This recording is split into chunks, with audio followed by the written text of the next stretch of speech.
Hey everyone, I'm focused on helping mashups into one for HBJ for the past 4 years. The purpose of this tutorial is to provide you with the foundation for mixing music, from exploring musical combinations to implementing new sounds using audio editing techniques. From exploring music combinations to implementing new sounds. From exploring combinations to exploring new sounds using audio editing techniques to implementing new sounds.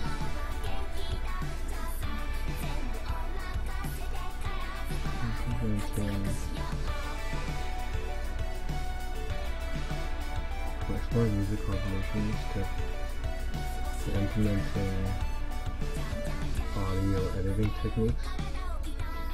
The purpose of this tutorial is to provide you with the foundation for mixing music, from exploring musical combinations. Music combinations. Exploring music combinations to implementing audio editing. Actually, should I say song combinations? From exploring song combinations to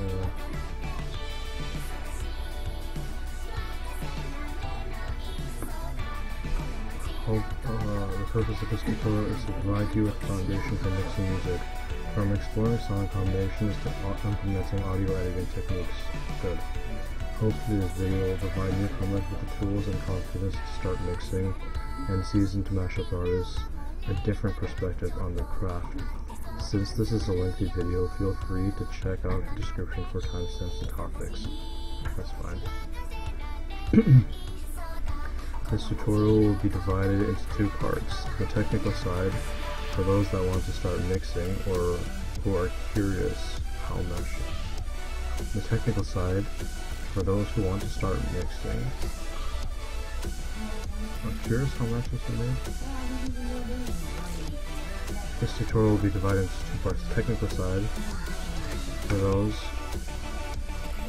but there are people who are curious. For those who want to start mixing, or are curious about how mashups are made. Technical side for those that want to start mixing or are curious about how mashups are made. And the design side, featuring several guest speakers to provide a new, why is this in bracket? Oh, I guess, yeah, guest speakers to provide new and old mashups. No, but then, no, I already said that. Featuring several guest speakers to share how they approach the world of mixing music. This tutorial is concise, and you may therefore need to replace certain parts on your own. I don't know how that sounds. I don't like that. Of course you give a shit. I didn't even see if I said your show. I don't know, it was on my news feed.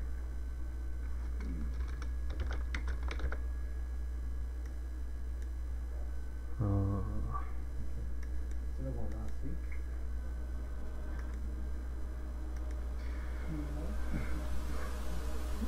This tutorial is concise, and you may therefore need to replace certain parts on your own. I don't think that's necessary. I think they'll replay it on their own.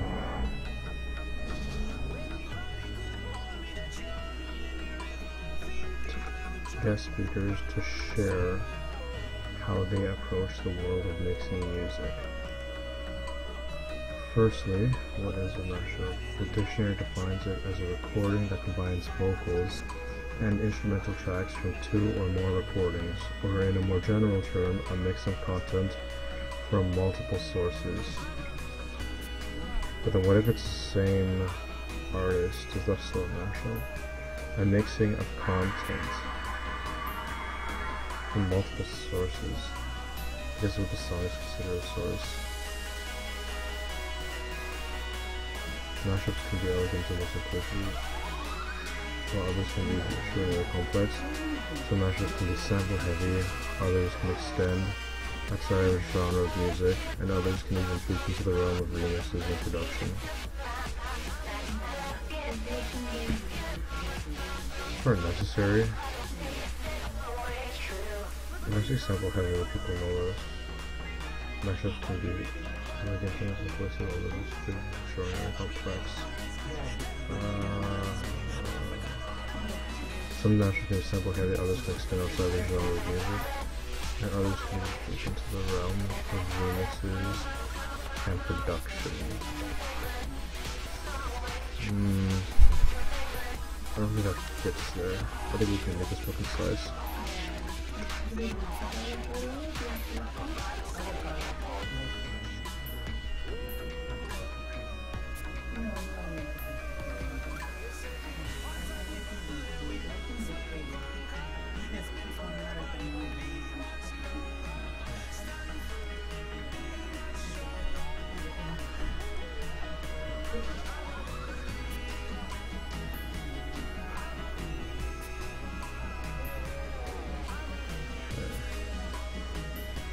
Design.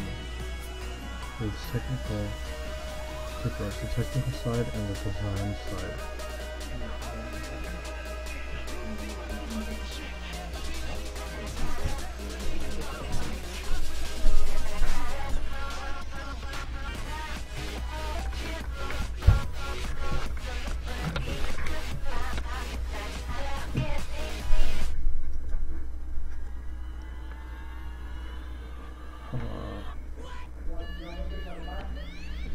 The dictionary defines it as a recording that combines vocals and instrumental tracks from two or more recordings, or in a more general term, a mixing of content from multiple sources. Okay, so then that covers sampling as well. Mashups can be elegant to listen to while others can be extraordinarily complex. When exploring the idea of a mashup, I believe it is essential to approach this concept with an open mind. Is the idea and concept the same thing? When exploring the idea of a mashup, it is important to approach this topic, idea. What's the synonym for idea?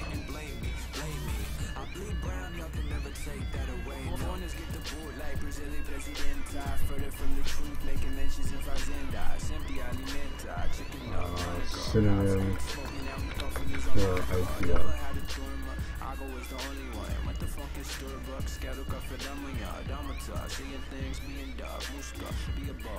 Impression, opinion, or belief. Aim or purpose.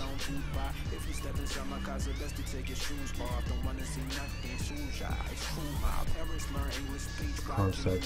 So they use concept and idea interchangeably. Hey, what's up, TLH? How's it going, man?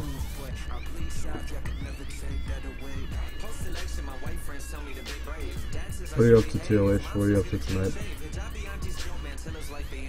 I believe this approach this concept with an open mind, sure. In this tutorial, we will be using different software and optimizing their use in each stage of the mashup process.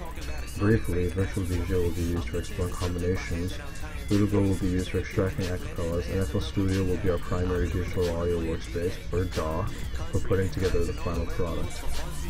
Okay, I think that's fine. Do all three. Okay, that's pretty concise.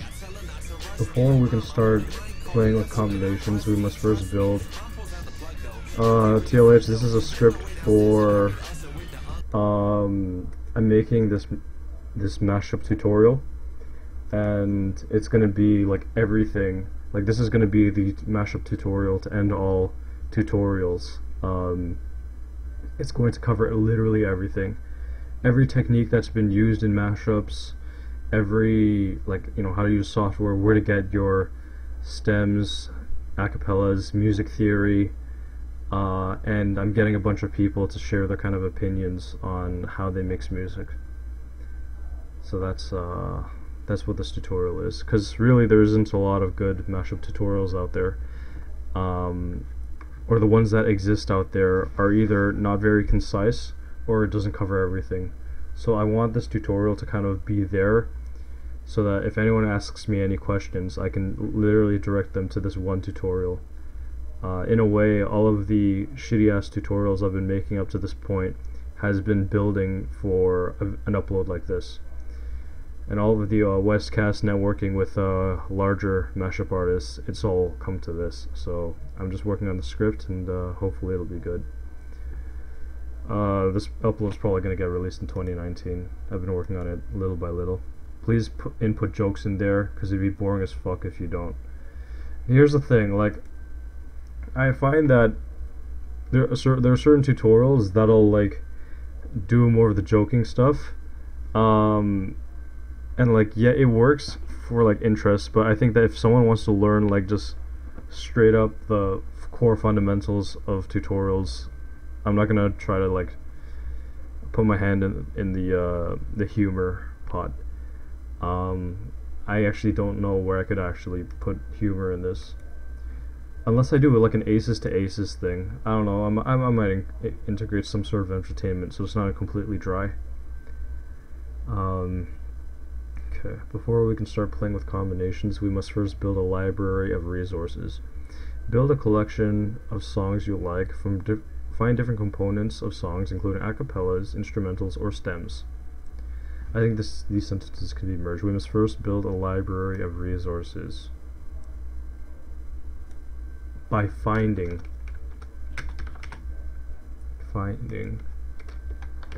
different components of songs, including acapellas, instrumentals, or stems.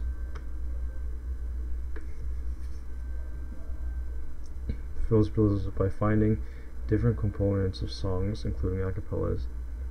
But build a library of resources with the songs you like, and by finding different components of songs, including acapellas. I can suggest music to play, right? Yeah, sure. Like, I'll listen to anything. I just need, just some background music, and I might comment on it and, give my kind of impression or whatever. Before we can start playing with combinations, we must first build a library of resources with the songs.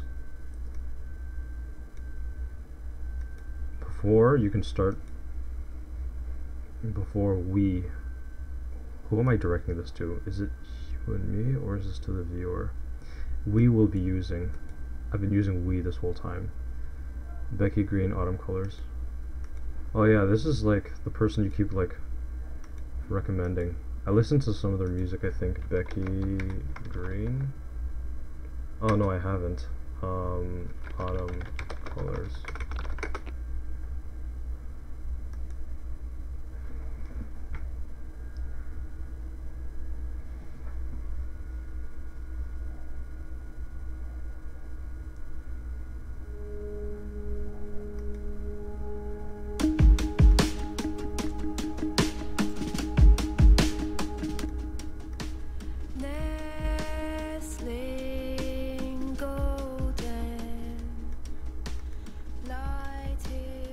Hey, what's up, Uni? How's it going, man?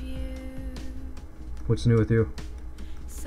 Before we can start playing with combinations, we must first build a library of resources with songs we like.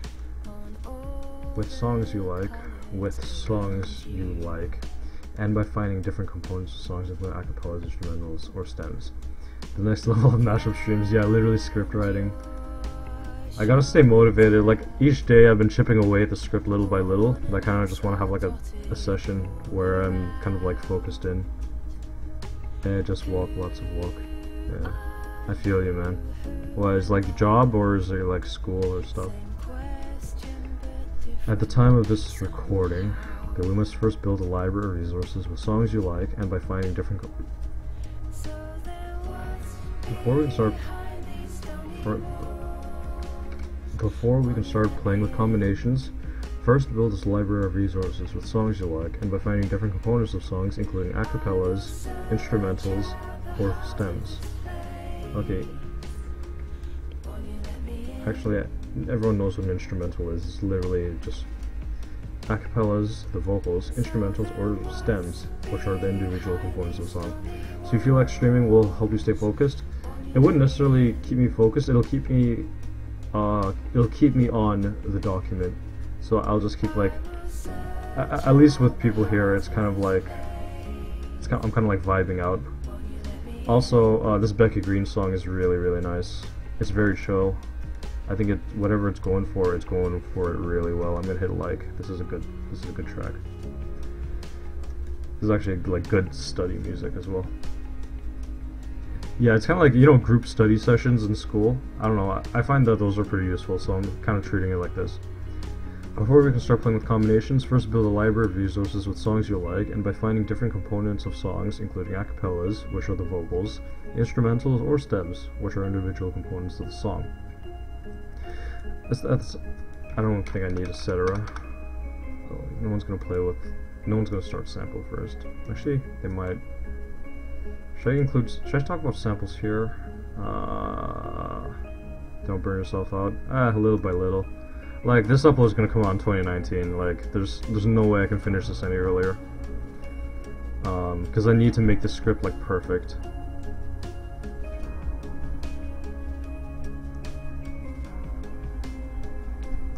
Or samples / stems, which are individual. Actually, by finding different samples? No, I'll talk about the sampling later. At the time of this recording, this part's really nice. Ooh, man. This is just this hits the ear very nicely. It's very rich, it's a very rich sound. Lovely. What TLH? The song's awesome? Damn right, this is awesome. That's a very satisfying progression. Good vocals, everything's coming so nicely. Lovely song. At the time of this recording, there are several instrumental resources out there, including God Instrumentals, Hip Instrumentals, and MS Project Sound.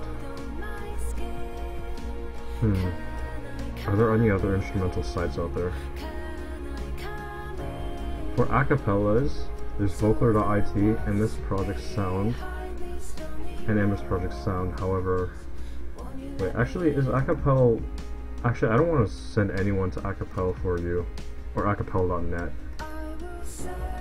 Those sites are shit. I'll keep it at Vocler. Vocler and MS Project Sound. That sounds good. However, I will often extract my own acapellas using Udogo.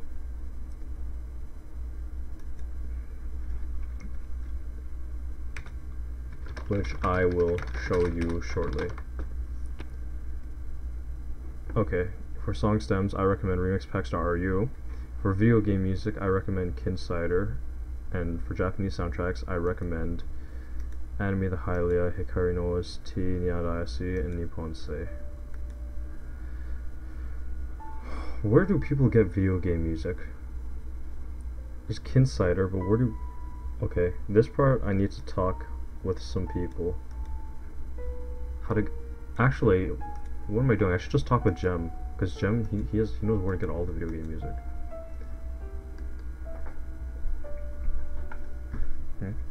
Okay.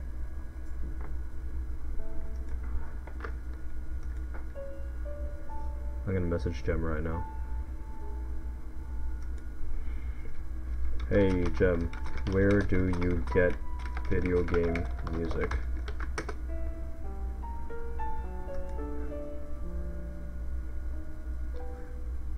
Let's go listen to some more Becky Green. I like this person. How does this person only have 36 followers? Okay.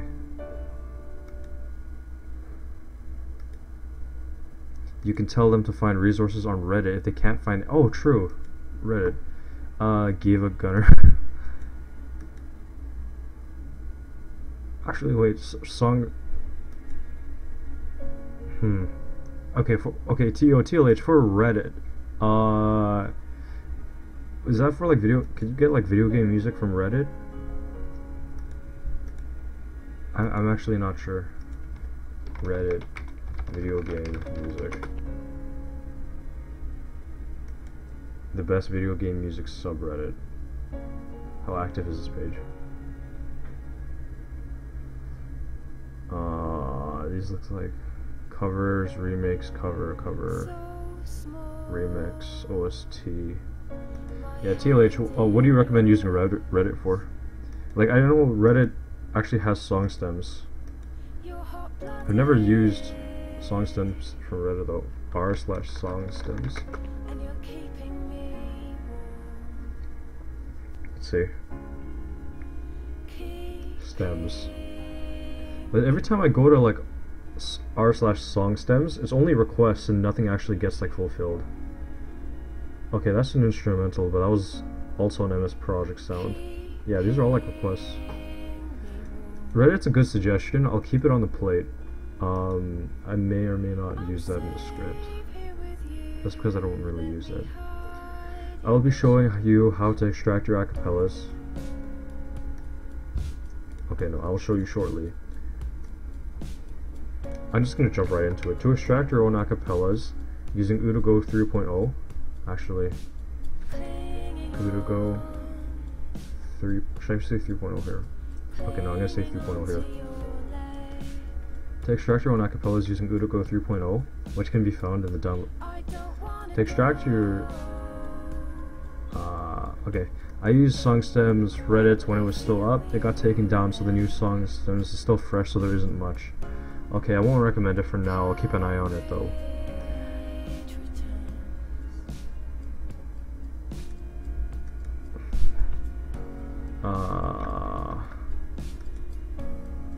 I will be okay, no, I'll just leave it as is. I will be showing you. The thing is, I'm trying to make this tutorial really concise, to the point where no two sentences will overlap with the same concept. So every sentence is an entirely new idea, or a new subject. And it only, in terms of like breaking down the steps, it needs to be really concise. Like, I'm expecting people to not get it the first time, but to like replay the video over and over for certain parts to fully get it, because it's going to go really fast. I will be showing you how to extract your own acapellas using Udago 3.0, which can be found in the download link in below. I don't like how that rhymes. In the description. Firstly, make sure your original song and instrumental are of the highest quality, directly sourced or ripped from a CD.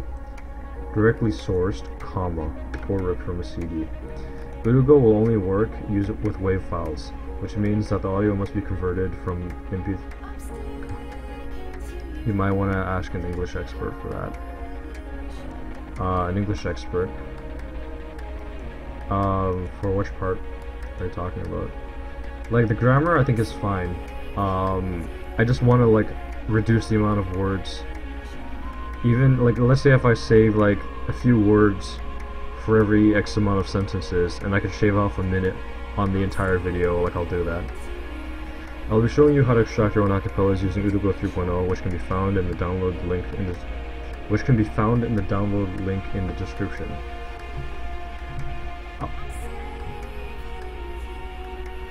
To extract your own acapellas, for extracting our own acapellas. Okay, no, I can split this into two sentences. I will be showing you how to extract your own acapellas using Udago 3.0. Download link is in the description. Perfect. Download link is in the description. Nice short sentence. Firstly, make sure your original song and instrumental are of the highest quality, directly sourced or ripped from a CD. Highest quality, are of the highest quality. Meaning directly sourced.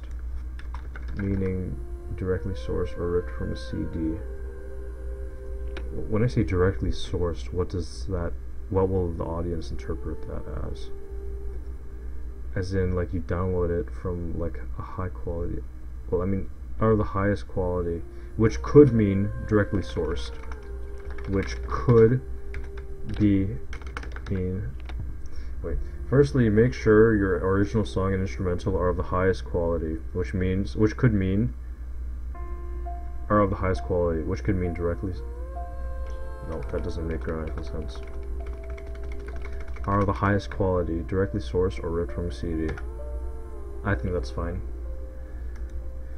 Udago will only work with WAV files, which means that the audio must be converted from MP3 or FLAC. But sometimes there's OGG, but I don't want to bring in new terms. Will only work with WAV files, which means that the audio must be converted from MP3 or oh, is that Gem? get them all over. The site comes up a lot though. Perfect. Zofar. Thanks, man. Good collection of older soundtracks. Let's see. If I want to find Thousand Year Door, GameCube. Let's see if I can. I'm just gonna pick a random one. Paper Mario. Thousand Year Door. And let's see how it kind of presents the audio files. Oh god, Lord, that's friggin' loud. Oh, this is actually a really good site. Okay, great. Zofar.net. Can start Zofar.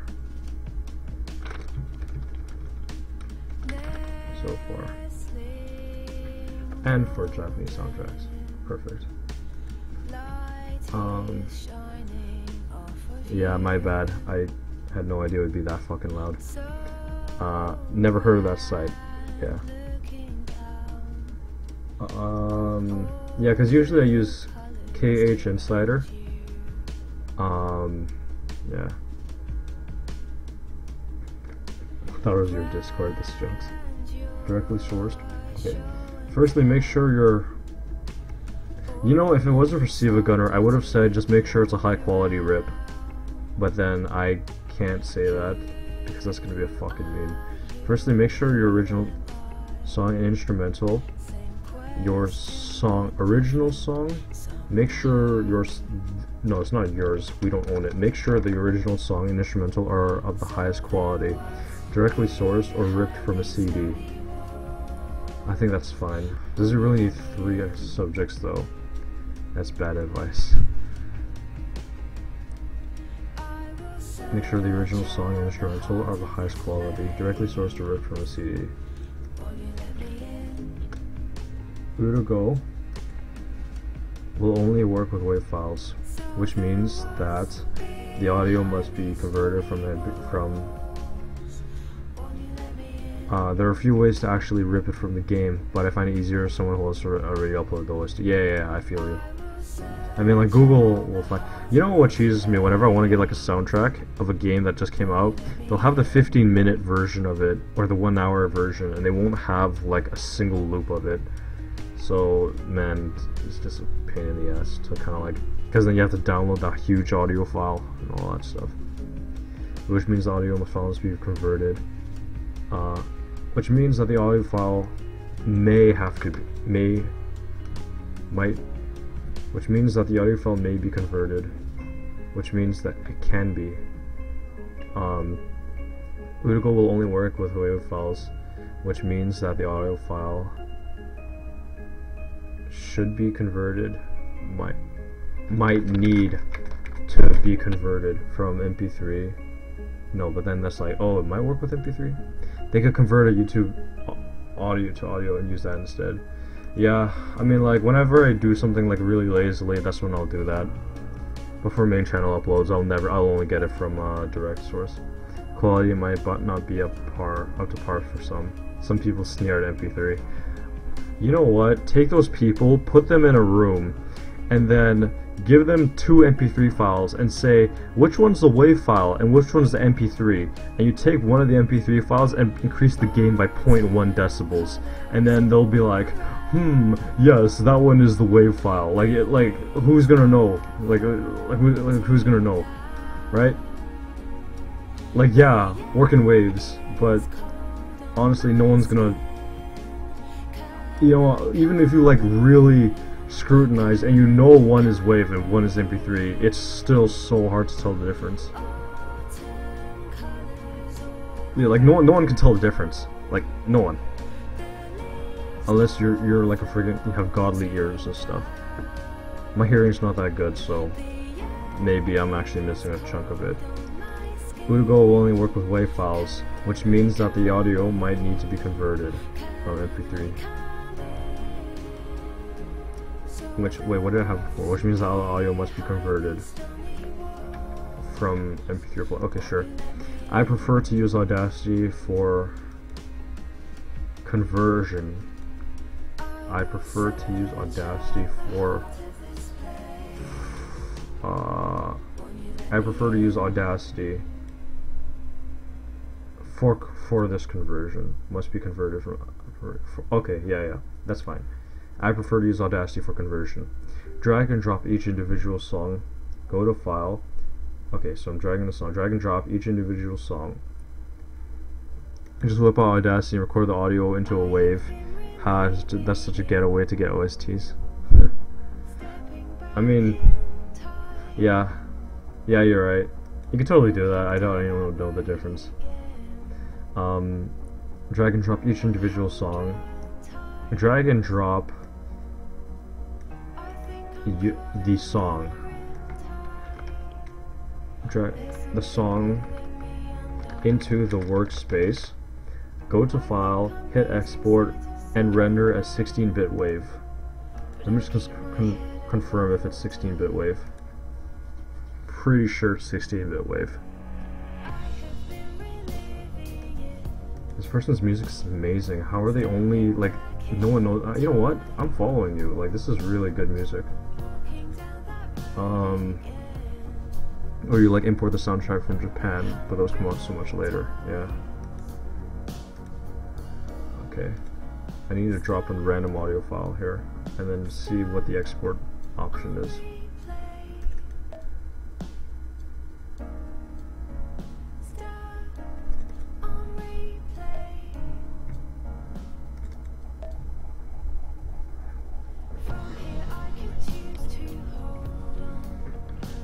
Okay.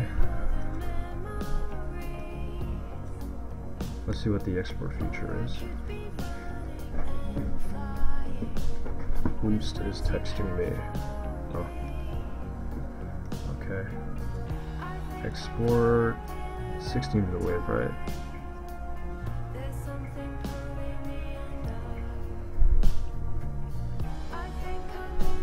Um, 16-bit. Wait, are there different 16-bit waves? No. Okay, 16-bit wave. Okay, yeah. I'll just have that circled. This person's music is so nice. Okay.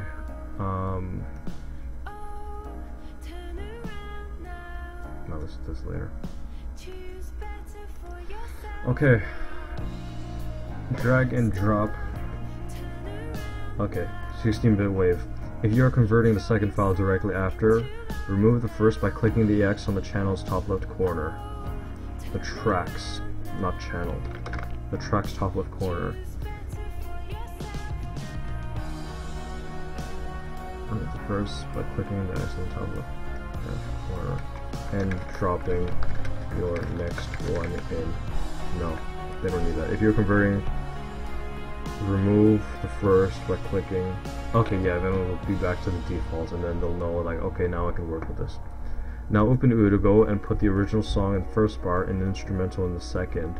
Name your audio and choose its file destination. Udigo is not translated for me, but you can essentially control how much of the instrumental you want to scrub away here. That's not necessary because this is not translated, because we'll see that it's not translated. It'll just be question marks. Udigo has an option for how much of the... Yeah, this is lovely. I love the little plucks in the background. It's really ambient. Like, the layering is just beautiful. Udigo has an option for how much of the instrumental you want to scrub away here. Ooh, that guitar. Lovely. This is another one. This is also gonna go on my lag list. I like how it's called replay. Definitely gonna replay this one. Name your audio and choose its file destination. Udigo has an option.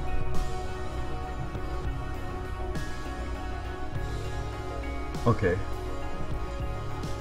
How about you can specify how much of the instrumental you want to scrub away by clicking on option and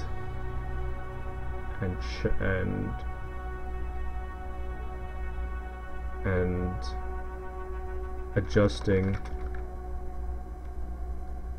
by clicking on option and adjusting this bar. I prefer. You can specify how much of the instrumental you want to scrub away by clicking on option and adjusting. Wait, is it actually option? What is it called? Should I say icon? I think it's like a, or should I just call it settings? You're gonna see it anyways. By clicking on put here.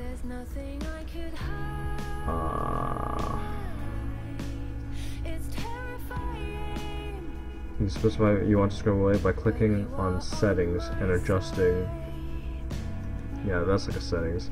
And adjusting this bar, okay. By clicking on settings and adjusting this bar, I prefer 2.4. Click the green button to render your acapella. That doesn't. And now you have an acapella. No, to render your acapella.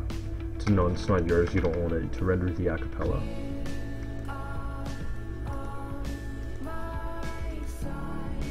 Ooh, what was that? What was that chord? That chord just like threw a curveball on me. What the heck? Hold on.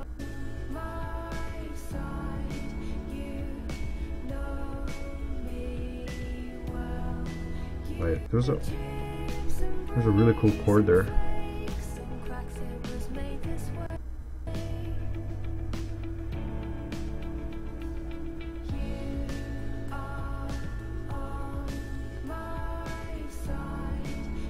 That's really satisfying.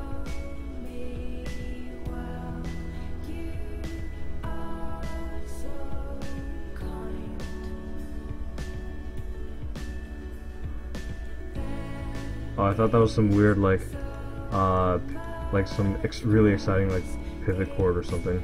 Either way, this chord progression is like beautiful. Okay, I don't know shit about music, so let's start experimenting with Virtual DJ. The version I am using is Virtual DJ Home 7 Free. The version I am using is Home 7 Free. Download in the description. Yeah, I'm glad you introduced her to me, because like her music is just like so underappreciated, and it's just very crisp. It's nice and ambient. I like this. Click the green button to render the acapella. Is it a green button? Click the green button. Is it actually a green button? Hold on.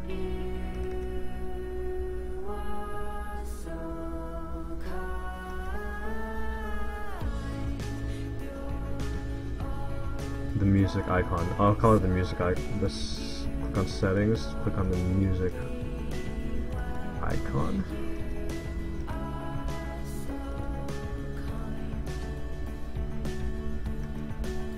Click the music icon to render. Yeah, I'm gonna call it music icon. That's to render the acapella.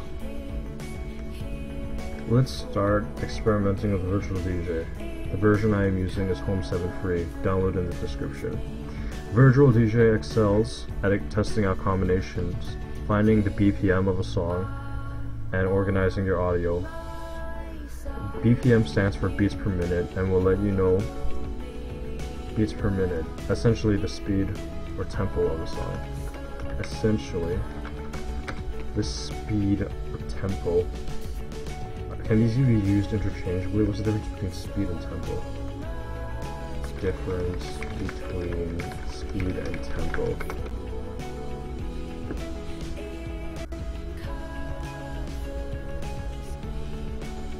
You should mention that there's Virtual DJ 8 if they want to get it. That's also a thing.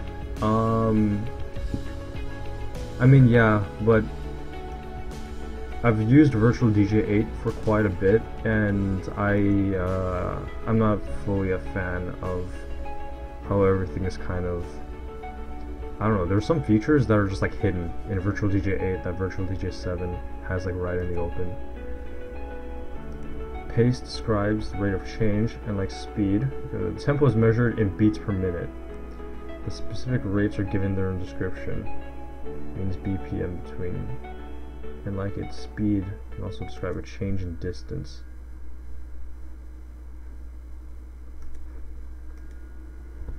If I say tempo, people are gonna get that, right? Hey, what's up, Nick Show? How's it going, man?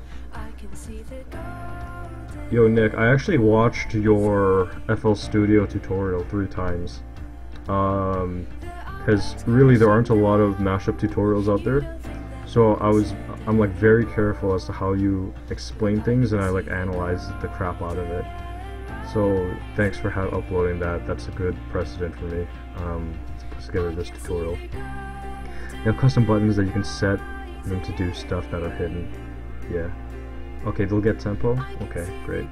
Essentially the tempo of the song. Essentially the tempo of the song. Yeah, like, your FL Studio tutorial, like, if I had something like that when I first got into mashups, that would have been super, super helpful. I kind of want to do a tutorial like that. Also, I know that's part 1. Are you planning to do a part 2 anytime soon? Because this tutorial that I'm putting together is going to be all-encompassing of everything, like literally everything about mashups, and including music theory and the design part of it. And I was kind of wondering if you're going to have a second part, because I'd like to see that and like see how you approach it. Usually I just show the right way, then show what happens when it goes horribly wrong as a joke. Usually gets people to lighten up. I see. Okay. Yeah. Get it horribly wrong. There are a lot of examples where the sync just goes totally shitty, and it's usually the people that make their mashups in stuff like Audacity or Sony Vegas. I'm not going to use someone else's example, because that's going to shit on them. That's actually...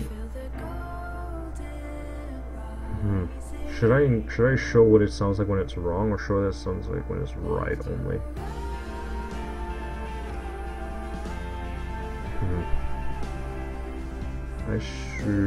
I'll keep that in mind.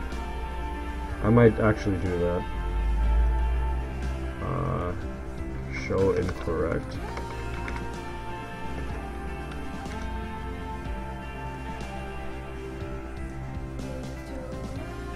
Yeah, Nick, are you gonna do part 2 of your tutorial? I'd like to know. Okay, we have 2 decks, 1 for each song. Click and drag your audio file onto a deck. Click and drag your audio file and press play. We have 2 decks. Okay, like for example, it's the same beats per minute, and you just move it an inch to left, right, and now it's offbeat.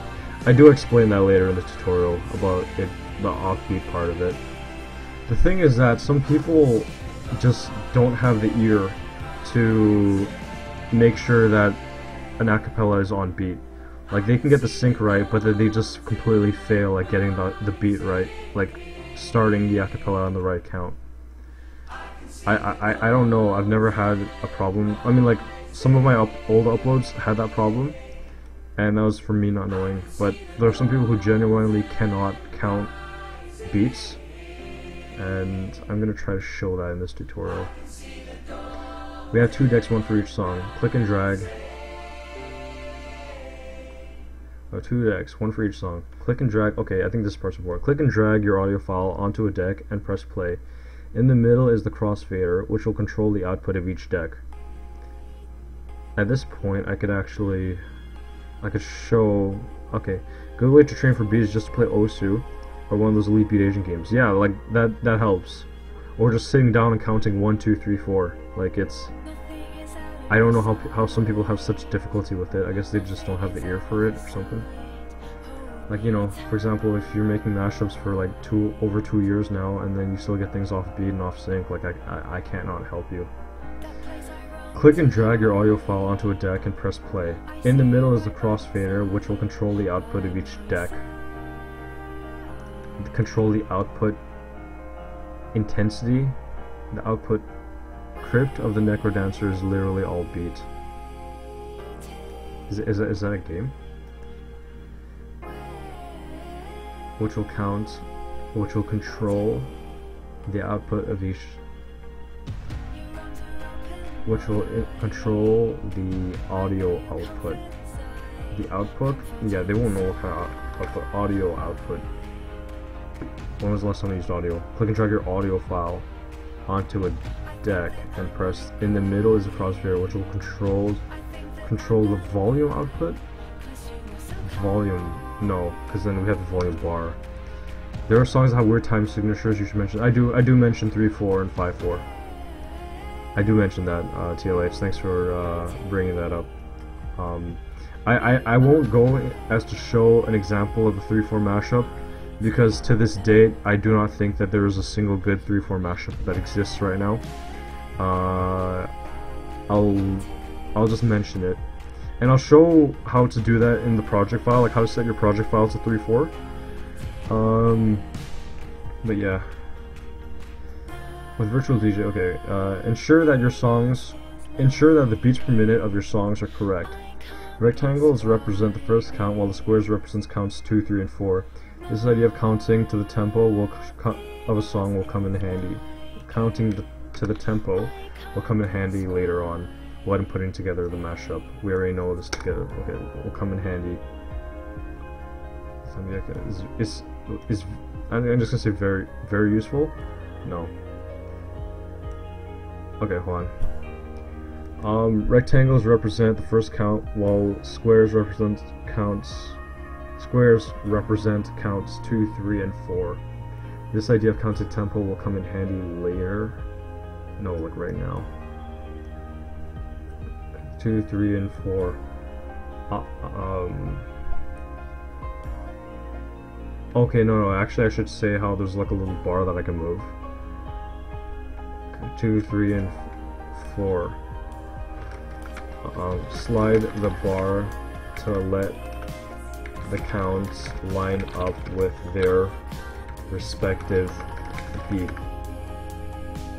So let the counts line up with their respective beats.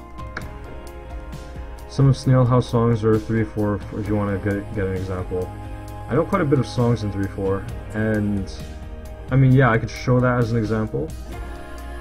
Maybe, but that's not the biggest thing because I rarely hear mashups in 3/4. I will keep that in the back of my mind to show an example of a 3/4, but then there's copyright, and I'm very careful with what songs I'm going to be using for this one. Should I show a song that's in 3/4? 1, 2, 3, 1, 2, 3. Actually, wait. Maybe I talk about that later in the script. I don't remember. Virtual DJ does a decent job at determining the beats per minute of both instrumentals and acapellas. However, if in the event does not land on a whole number, you can use an online tapper or input. Okay, does a decent job at determining. No, I'm just gonna put if in the event, no, if the beats per minute does not land on a whole number, you can either use an online BPM tapper or input the correct BPM in the box, rounded to a whole number in this box by right-clicking on. Okay, hold on. Page 2 of 8. Okay. Rectangles represent the first count, while squares represents counts 2, 3, and 4. Slide the bar to let the counts line up with their respective beats. Change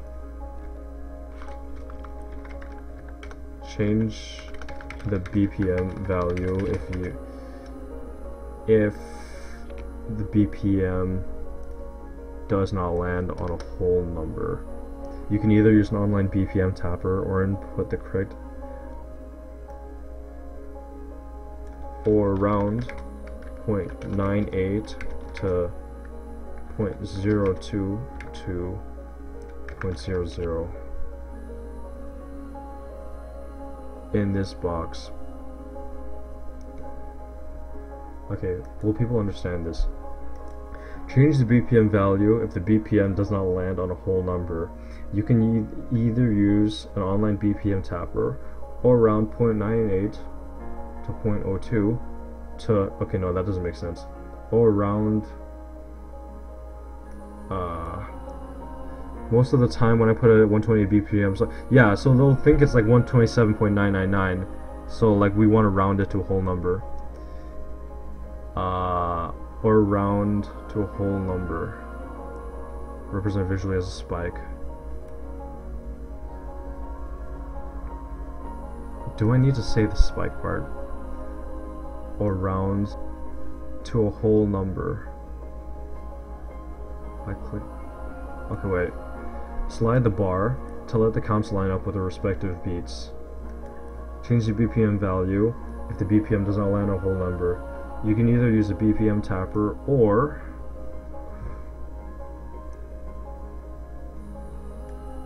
round the value to a whole number, like 0.98, like 127.98 to 128. Okay, I think that's fine. Okay, wait. With the respective beats. Okay, I talk about spikes here. With the respective beats, often represented visually as a spike. Or some sort of waveform.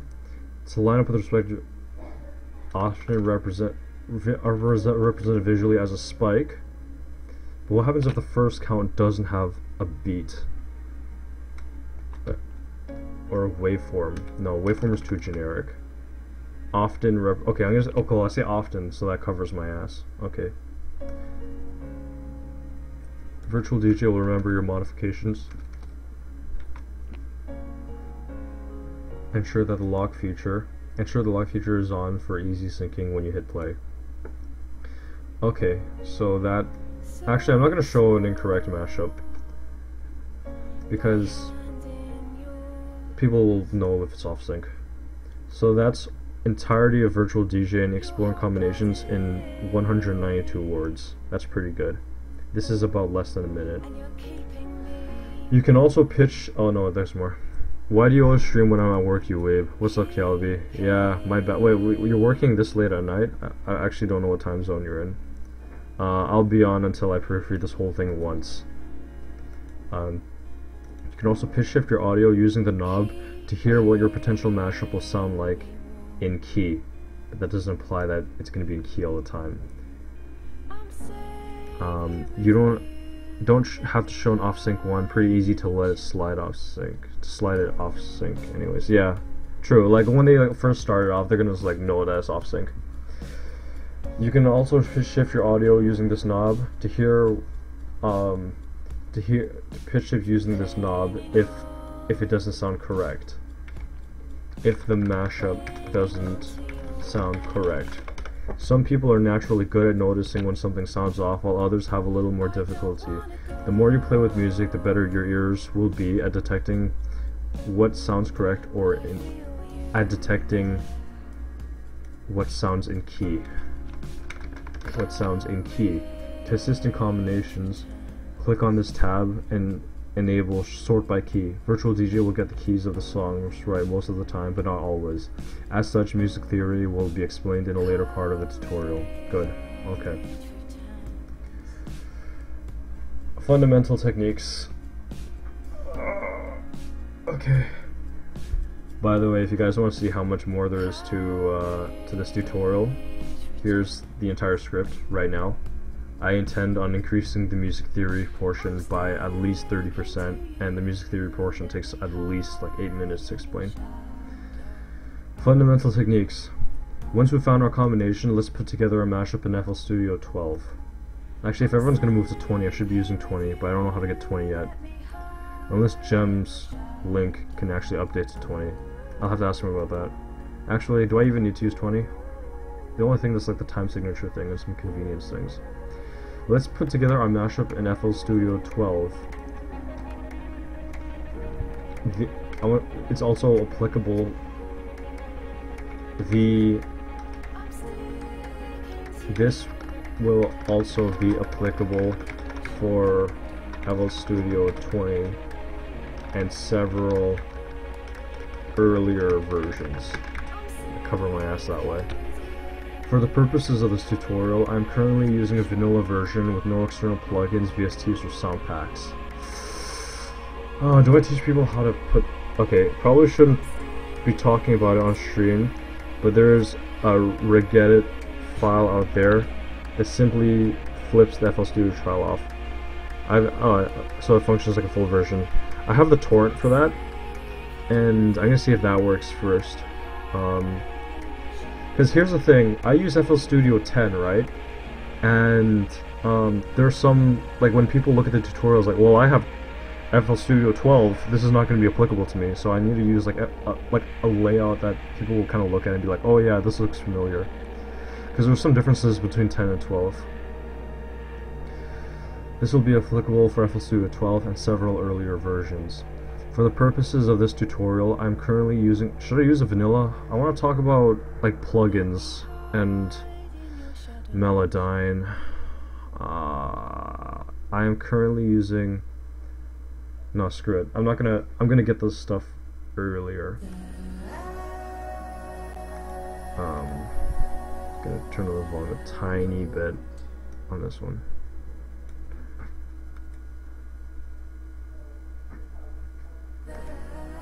Okay. Yeah, I'm not gonna use vanilla. I'm gonna actually I'm gonna teach them how to get sound packs. Because Quan really struggled getting Nexus, so I'm gonna teach them how to do. I'm not gonna mention the vanilla part. They're here for the basics of it. So if they have the vanilla, they should be like implied that they're using the basics.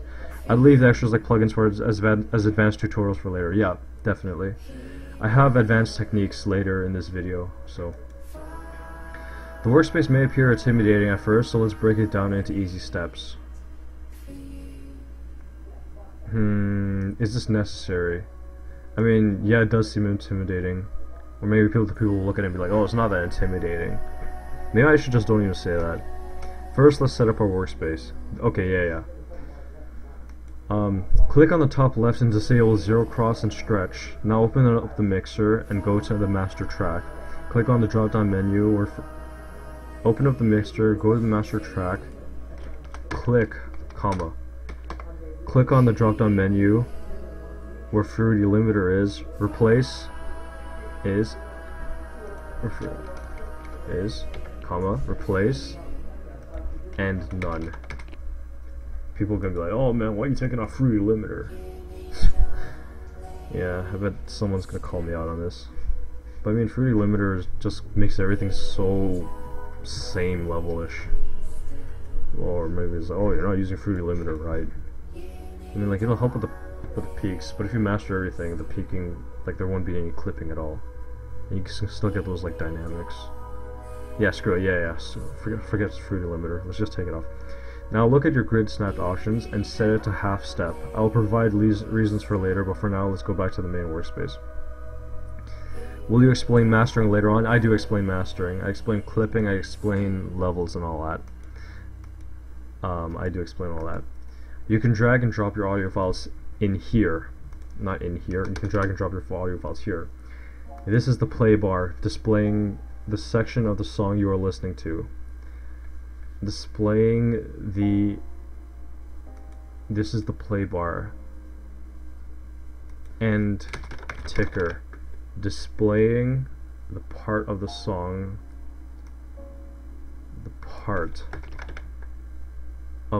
you are listening to. Make sure you click it to ensure that you're playing the audio in the workspace and not a pattern. Actually, to listen to the audio in the workspace, click on these cycling arrows, or click on the progress bar. Did I call it a progress bar? To click on the cycling arrow to displaying the part of the song, displaying the play bar. I think that, okay. Make sure you click it to ensure that you're playing the audio in the workspace and not a pattern. Okay. I mean, like, okay, so when I talk about patterns, I have to talk about turning that on again. Patterns, turn on.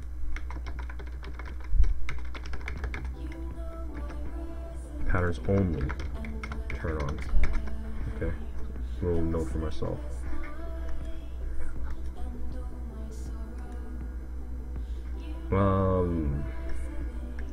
Once the track is dropped into the project file, it will appear in your sampler and can be brought back into the project file at any time by clicking and dragging the waveform. Okay, and I'll show clicking on that.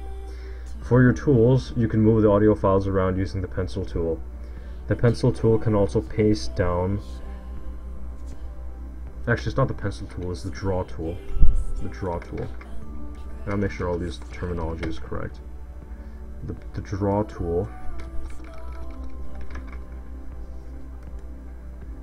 can also paste down whatever you last selected. Right click to remove a song from the workplace. If you make a mistake, use Ctrl Z period. For multiple steps back, use Ctrl Alt Z. To revert to an earlier time, click on history and choose a return point. Don't forget to save your project files regularly. Okay. The paintbrush tool will allow you to paste the audio down quickly and continuously, which will be useful for beat making and sampling later on. The paintbrush tool will allow you to paste the audio quickly. Paste down the audio quickly. To paste down the audio continuously. Paste down the audio continuously, which will be useful for beat making and sampling later on. The slip tool will let you shift around the waves but keep the audio's clip in the same position.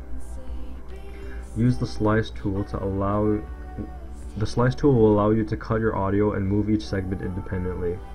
You can click and drag or hold shift and click. Okay. Holding Alt will temporarily disable your snap settings of half step and will allow you to cut outside the grid. The selection tool allows you to select multiple audio files at once and can be copied, Ctrl C, and pasted.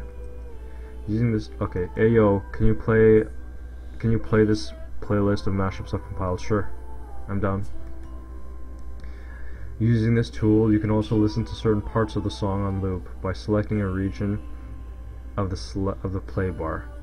By selecting a region in play bar. There's a zoom tool, but you can use Control scroll wheel to zoom horizontally or Alt scroll wheel to zoom vertically. Scale? Am I zooming or am I scaling? Nothing's changing, so I'm zooming. Better not be Despacito, yeah.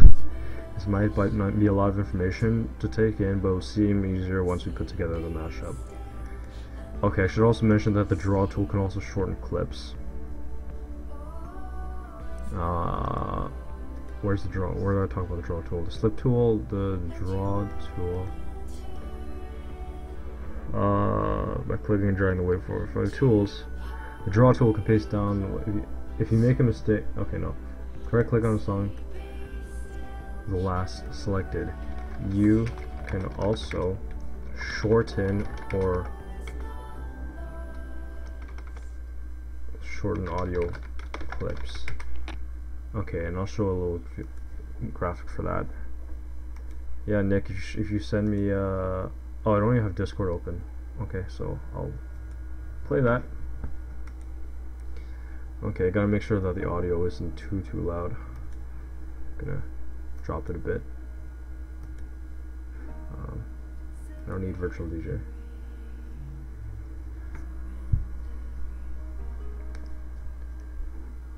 Yeah, Nick, if you want to send me your mashup playlist, we can listen to it. How on earth is this person, like, no one knows this person? And they have, like, a nice, like, kind of vibe going on. My gosh, it's beautiful music. Okay, actually the patterns only turn on. That should be used in my beat making part. Oh, whoops. Where's it? Okay. Beat making part. Okay.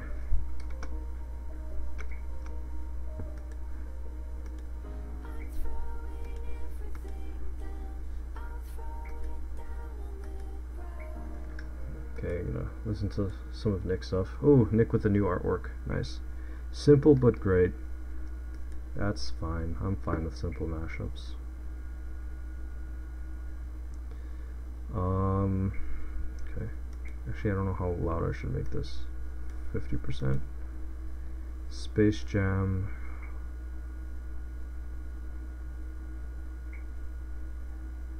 It looks like a lot of meme stuff, but that's okay.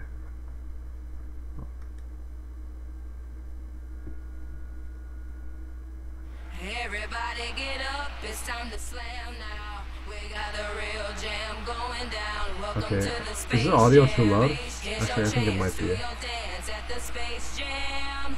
Alright.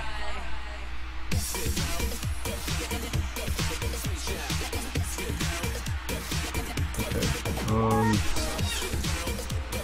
More simple but flips, kind of. Okay, where was I?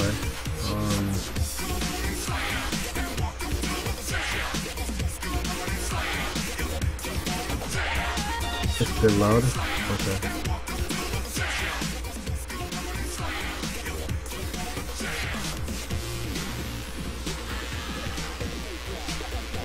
Yeah, the only reason why I'd listen to something like this is just because Cryptic made it.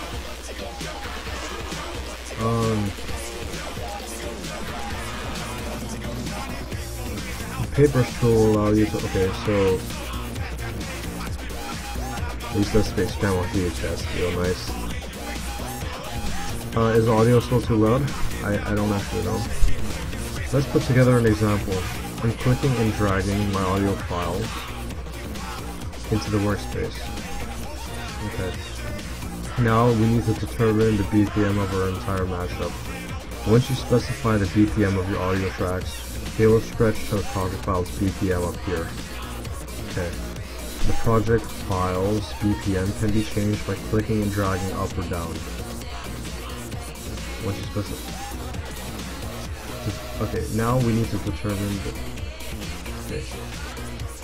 Once you specify the BPM of your audio tracks. Okay, I'm gonna move this somewhere else. Like dragging up and down. We're supposed to, okay, I like to scale my acapellas to gain instrumental BPM, but it's also fine to do it vice versa. Or mute. I hate when this thing like pops up. I have no idea. Like, it just blocks the way. Like, I don't know what the purpose of that thing.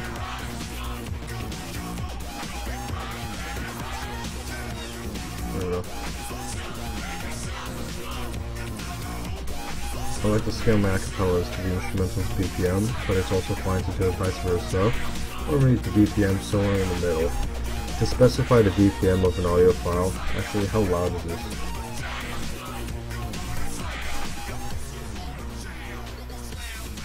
Okay, I think that's a lot better.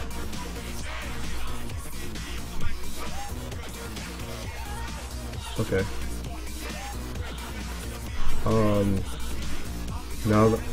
Now that our file, to specify the beats per minute of an audio file, double click on it, right click on the timing knob, auto detect, type in beats per minute, now type in the BPM that you found, now type in the BPM you found either using the tapper, BPM tapper, or virtual VJ. The audio has stretched to the project file's BPM along with the pitch. To maintain the original pitch, double click on the clip. Also, I'm not going to say anything negative about any of the mashups I'm listening to. I'm not going to get in trouble this time. I don't think I've ever heard this. What is this?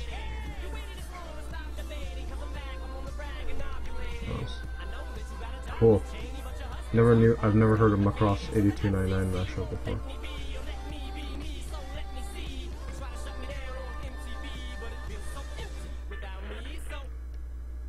Now that our files are in, wait, was that it? Oh, it sounds like a Gemboy mashup. Oh, it's not. Okay. Generic E2. Stretch was turned off because this method is the fastest way fastest, most accurate way to sync. Is the most accurate way to sync. Is not the fastest, it's the most accurate way to sync. Now that our files are in sync, it's a good practice to match your beats to the grid underlay, which was scaled when you inputted the project file's beats per minute. Inputted the project file's beats per minute. When you inputted the project file's BPM. Use the slip tool to align it. Align what? Align the counts to the counts to the backing grid. It's also good practice to make the clip also fall on a beat by using click and drag, where you see you're cutting and syncing. Actually, I don't need to talk about that. To fall on, it's a good practice. It's also good practice to make the clip fall on the grid. Actually, use the slip tool. Use the slip. Okay, it's also good practice to make a clip also fall on the grid. Zero cross is deactivated to ensure that our cuts always fall on to a grid line. That's fine. Now let's make sure our acapella starts on the correct beat. It's important to count at the tempo for common 4/4 time signature songs by counting 1, 2, 3, and 4. 1, 2, 3, 4. Oh, Maydragon. Is this even a mashup? Oh, it's Vever.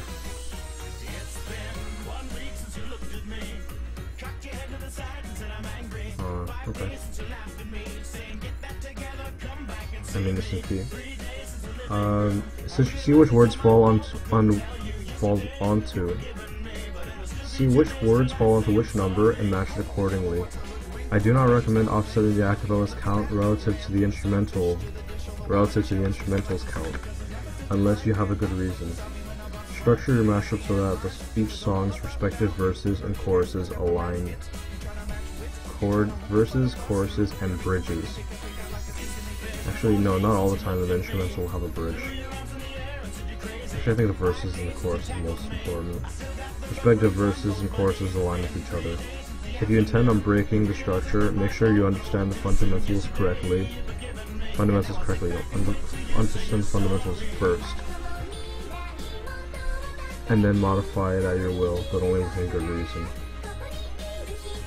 If you, instead of breaking, that sounds like a negative connotation. If you intend on deviating from the original structure, make sure you understand the fundamentals first. Okay, structure your mashup. Never heard this acapella before. Structure your mashup so that each song's respective verses and choruses align with each other. If you intend on deviating from the original structure. Okay. I have guitar stems so I can overlap it in the mashup. When it comes to structuring, you may have to cut your audio files. Cut and shift. Cut and rearrange your audio files. In order to have them blend seamlessly, cut them on a beat or play with bleeding that will make each cut more gradual. I think that's fine. Okay, hold on, I gotta get a drink of water.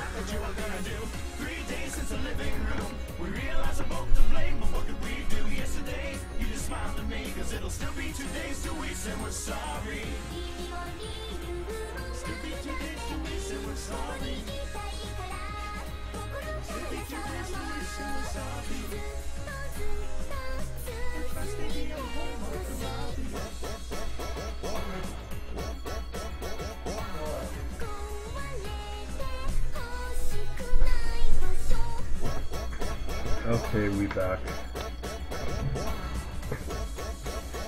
Oh, I come back to slicing up. Oh man, that would have been cool if they like pitch shifted that part. Why is water wet? I mean, water makes things wet. I think water's just water. Volume can be modified for each track using this knob. Okay, to access that knob, I need to... can be modified for each track. volume can be modified in each track by double clicking on the clip. That Smash Mouth whistling is panned to the far left, and it's kind of messing me up. I mean, like, I give them credit for overlapping, but I don't think that's correct in like key-wise. It's just moist. Ensure that the instrumental and vocal volumes are balanced like a real song that you hear commonly. Do not just focus. Don't just. Okay. Ensure that the instrumental and vocal volumes are balanced like a real song. Oh man, this is a classic. Thomas the Tank Engine. I've heard this one, I'm not gonna listen to it. I've heard We Shall Bling, I'm not listening to that. Let's go 2005. Actually, hold on, let me play one of my own mashups. One of my unreleased mashups. And then I'll go back to the playlist. Actually, I'll probably like power through the whole playlist at some point.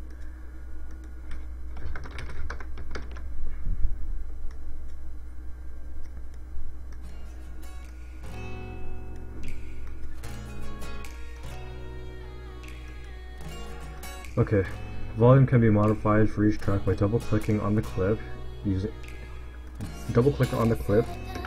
on the audio clip, and using this knob. Ensure that the instrumental and vocal volumes are balanced like a real song that you hear commonly. Don't just focus on the vocals only, as that may skew your perception of its volume.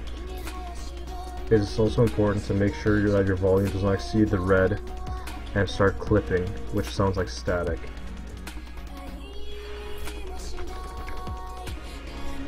Check this by putting a dB meter on your master mixer and ensuring you do not pass 0.0 decibels. You may reactivate the Fruity limiter that we disabled earlier to keep your audio levels in check, but I personally like to control it all manually.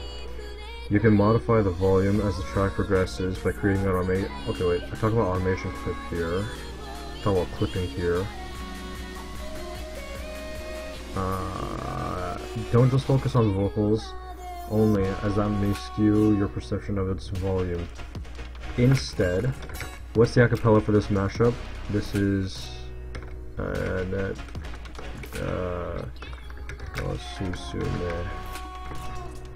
Saturday Night Question.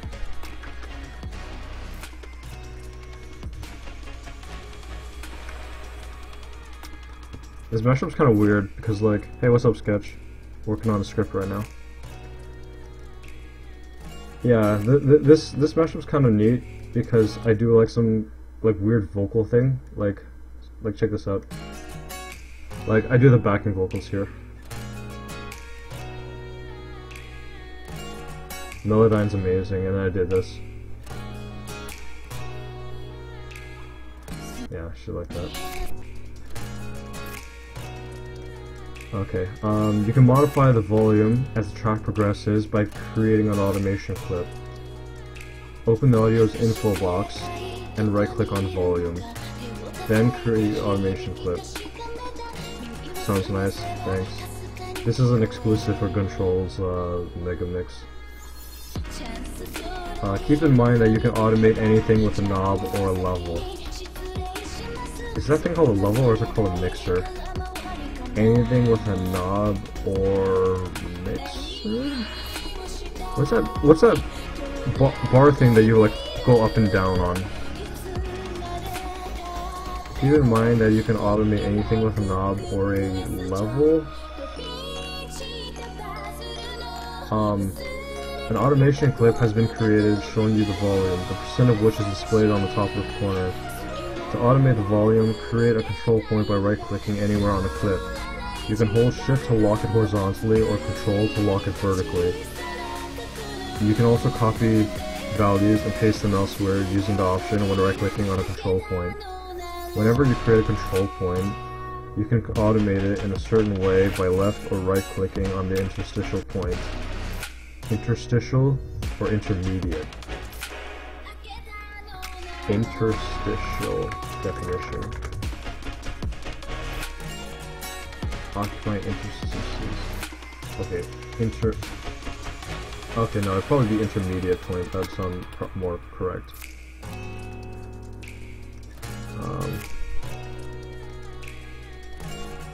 Intermediate.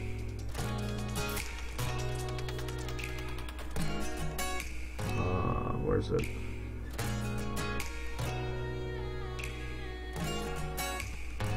Intermediate. Where was I just doing this? How shift to lock horizontally copy into the on the intermediate. Okay. Note the automation clips can be sliced and repeated. Okay. Yep. That's fine. You know what? Let's power through the entirety of this playlist.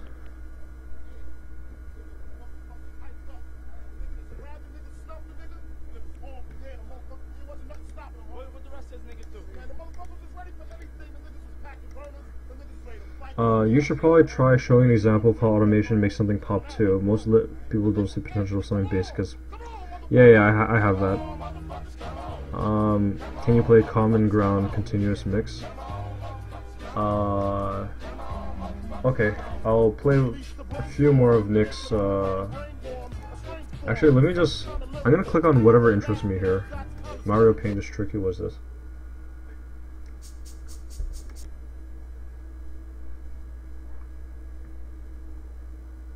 That's a funny cat. How does it even bend like that? Let's listen to some Galactic. Free refills. Let's listen to what this sounds like.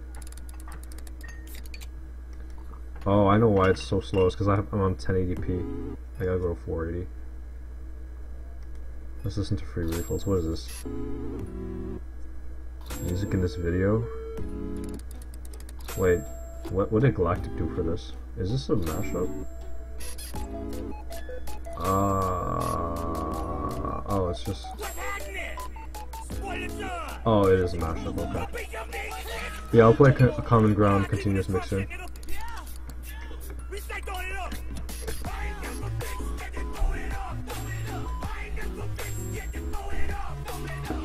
Okay, let's add some effects onto our mashup. Make something pop out to see potential. Let's add some effects onto our mashup. Double click on the audio to open its info box and adjust a okay. Double click on the audio and adjust a number on top right by clicking and dragging. Adjust the track number. Adjust the track number. Yeah, because that's FL Studio 12. That's what it says that. You have now set it to a channel in the mixer. Open the mixer. Notice that the audio is being read on that channel, which means that you're ready to start. Everyone knows you're ready to start at that point. That's not necessary. The knobs here modify volume and panning. Okay. In this drop-down menu, you can choose a variety of effects, and I encourage you to play with them all. Let's look at the basics. Reverb makes you sound like you're in a bigger room. Delay will make an echo-like effect. EQ will modify your sound's frequencies. Not your sounds, the sound's frequencies. Bass lines occupy lower frequencies, while vocals occupy the whole spectrum. Play around with it and make sure your frequencies aren't too strong in a certain area. Recall that you can automate the strength of any of these effects by automating the knob. Okay.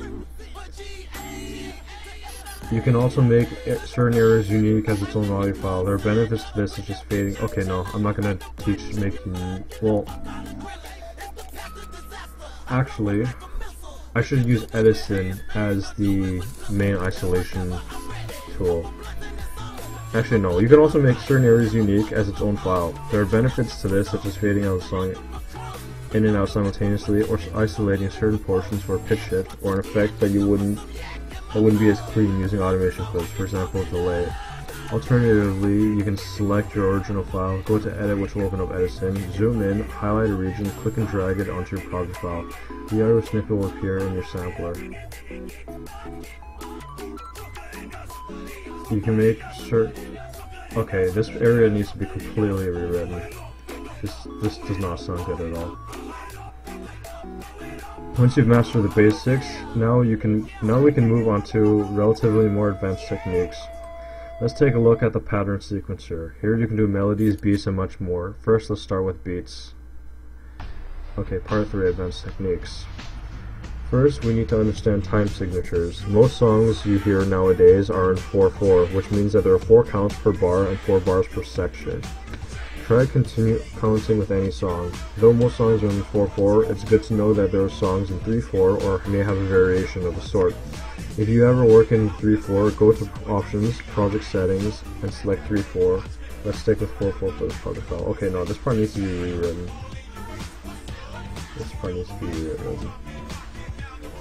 So listen to patterns. Okay, let's look at the pattern sequencer first. To listen to pattern only, turn on the cycling button.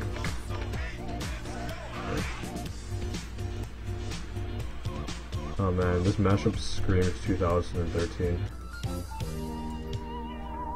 Oh, it's a 2017 mashup.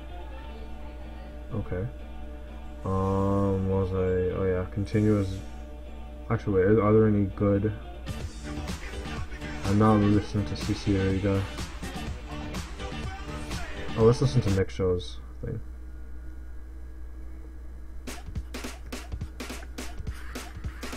Okay,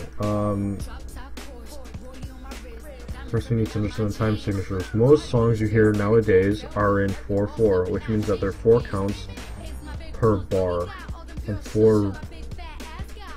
Wait, no, not 4. There are 4 counts per bar, and 4 bars per section.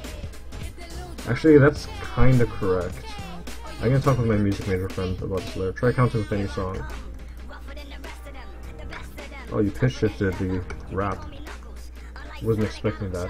I can't even tell if it's in key. Though most songs are in 4/4, it's good to know that there are songs in 3/4, or may have... Oh, I see why you pitch shifted it. It's to get this part in key. I see what you did. If you ever work in 3/4, go to Options, Project Settings, and okay, let's see what... Let me just get the steps for 3/4 correctly. Oh man, you know, having this in key sounds so much better. I have only heard the Knuckles rap in key like twice or 3 times out of maybe 30 times. Okay. Options, Project Info, General. Okay, yeah. So Options, Project Info. Options, Project Info, General. Okay, it's good to know that if you ever work in 3/4, go to Options, Project... Is this Project Settings? Project Info, not Settings. Project Info, General, and select 3/4. And no, modify your counts. What would be the best way to say this? And your bars and beats. And change your bars. And modify your bars and beats. Okay, there you go. Let's stick with 4/4 for this file.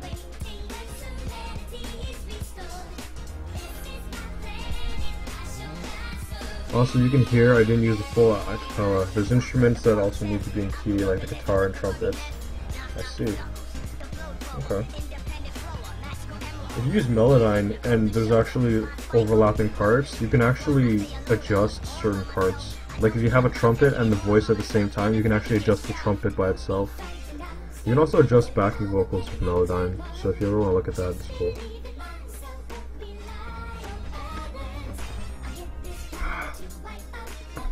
Okay. Okay. Wait, we're not talking about. Okay. There are several ways to make beats. Let's look at the pattern sequencer first. To listen to pattern only, to listen to the sequencer only. Does FL12 call it pattern or sequence? To listen to the pattern only, turn on the cycling button. Last time is on the outro, stuck in the house, need to get out more. I've been stacking up like I'm fundraising. Most people in my position get complacent with star. This reminds me of what some gym boy would make. Oh, dang cat. Yes please, thanks.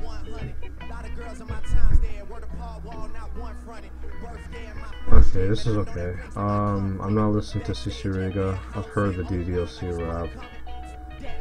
Let's listen to Galactic. I'm not listening to Krillo. I'm not listening to Mackie.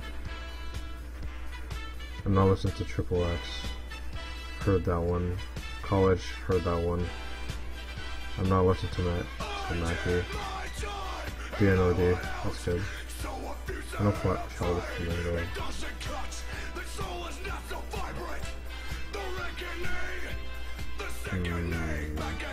Does he do anything good with this?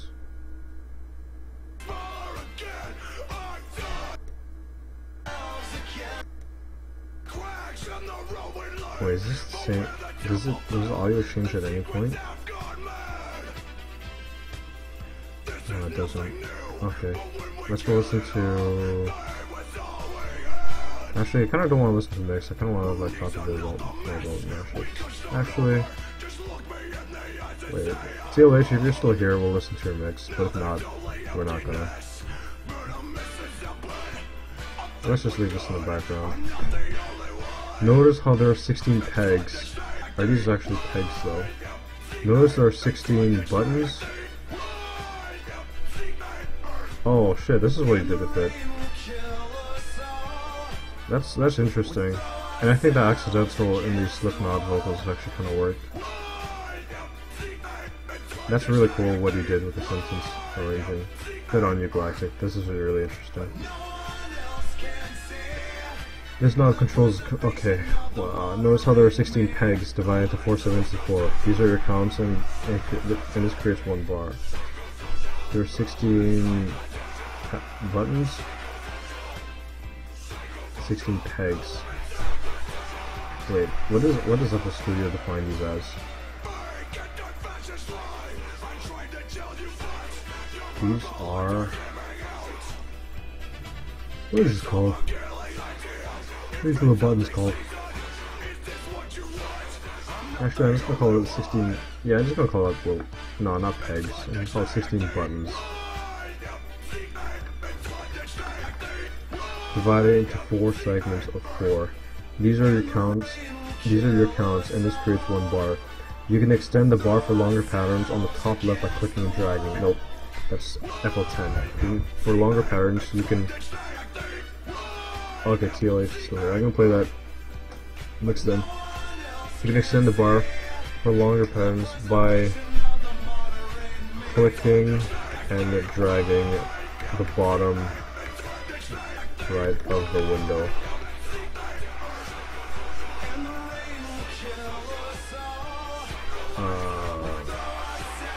Wait, what's it called again? Common ground continuous mix.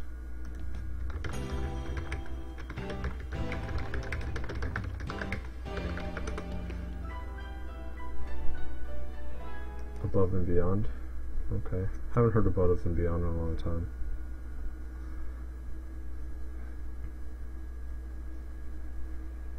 Do you have a thing called love here? No. That's okay. Oh, steps. Right, it's a steps sequencer. There are 16 steps. Perfect. Thank you, TLH. I appreciate that. There are 16. Notice how there are 16 steps. Okay, yeah. You can extend the bar for longer patterns by clicking and dragging the bottom right of the window. Let's start by dropping a kick on every 4 and a snare on every 8. On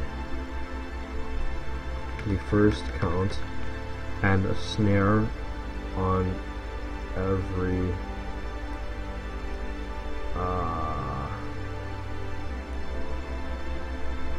okay, actually no, I don't even need to say where I'm dropping it. We're dropping kicks and snares. Good. The speed of the sequencer is dependent on the project file's BPM. Once you've created a pattern, click on pattern 1 and drop it on the project file, making sure that your counts align with the backing grid. If you want a different pattern, you can create a new pattern by clicking and dragging to pattern 2.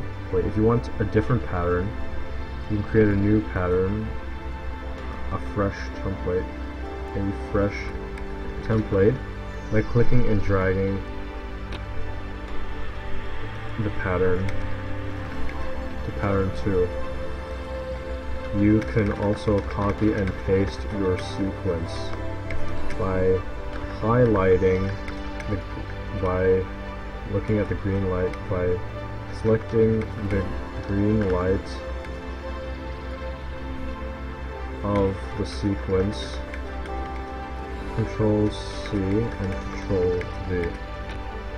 If you want to keep the sequence, simply copy and paste the selected pattern as marked by the green light. Oh, I literally just said this then. If you want to keep the sequence, simply copy and paste the selected pattern you marked as a green light. Okay, yeah, I already said that, I didn't read ahead.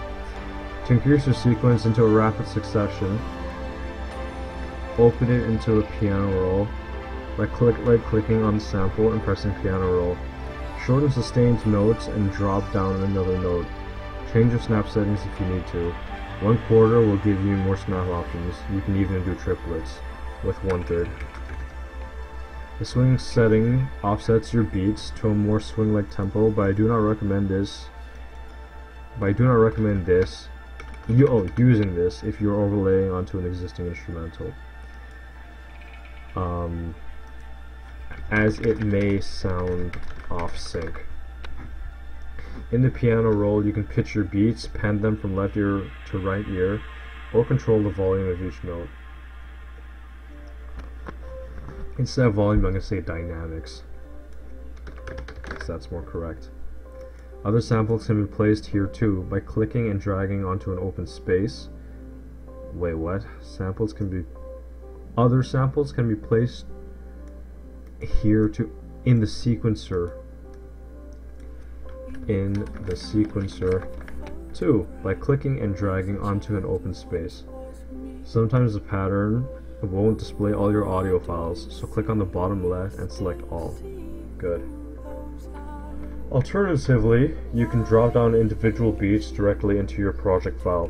Some people prefer this way as it provides them with more flexibility and uses less patterns. If you are adding your own beat to the instrumental, sometimes you might find difficulty making your kicks peek through the instrumental. Turning the volume up on the kick too high throws off the mastering on your track. So I'm going to teach you about sidechaining. Sidechaining is an automation technique where you can duck another sound's volume when another sound plays. In this case, the instrumental volume will duck every time a kick occurs. Set your kick to a track in the mixer and your instrumental in a different track. Click on the kick, right-click on this icon,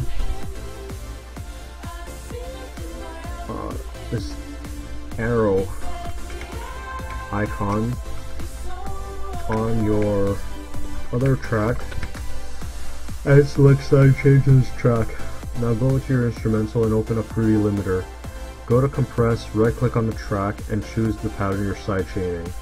Now increase the ratio, comma, open bracket, I prefer 3:1, and lower the threshold. You can see the sidechain working if you see the waves getting ducked. This will create more variation in your sound and assist you. This will give you more variation in your sound and assist you in mastering for your overall mashup. This will give you, no, not more variation. This, well, maybe if the release time is. This will give your kicks more breathing space and assist you give your kicks more breathing space and assist you in mastering your overall mashup. Alternatively, you can create a volume envelope, deduct the volume on a count, cut it, and paste it. If your kick lands on every count, you can use the paint tool brush easily. If your kick is patterned differently, you can drop it down manually. I don't think this is necessary. Manual sidechaining is useful when you're sidechaining to an instrumental's kick rather than your own.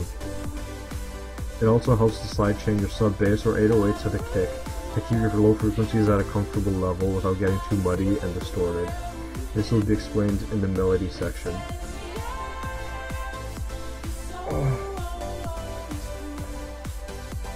Okay, let's look at melodies. We will be using the sequencer and focusing on the piano roll. I will be using FL Keys, which is the native plugin, to demonstrate the concept of a MIDI. Here we have our piano and all of its notes. You can drop down any note and snap it to the grid. Similar to the hi-hats we played with in the beatmaking section, we can control the dynamics of each note, make some notes stronger and some notes softer. We can also pan notes as well. Hold Alt to create a gradual curve. You can copy and paste sequences of notes using the select tool and Control C, Control V. You can transpose or pitch shift batches of notes by one semitone by holding Shift and arrow key, or transpose your notes an entire octave, which is 12 semitones or an eighth apart, by holding Control and arrow key. You can create slider notes by dropping down one note and dropping a slider note to overlap. See top left triangle. Actually, no, I don't need to see left top left triangle. We're going to be seeing that anyways. The pitch will ramp up gradually, or shorten the slider to make it ramp up sharper. Note that this will time match your sample and make some notes really short in comparison. Music theory will be explained later in this video.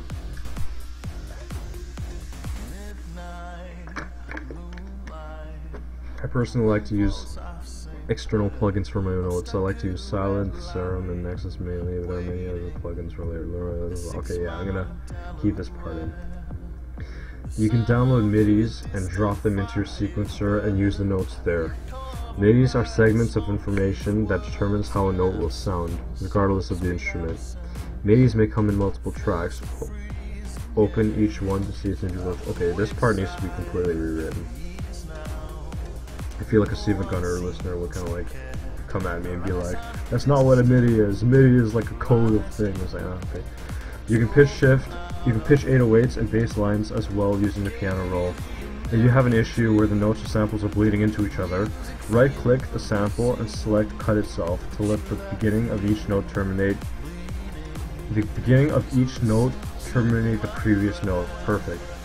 You can extend or shorten samples. If you ever want to cut a sample short, use the volume envelope. If you ever want to cut a sample, a piano rolled, a sample short, piano rolled, sample short, use a volume envelope.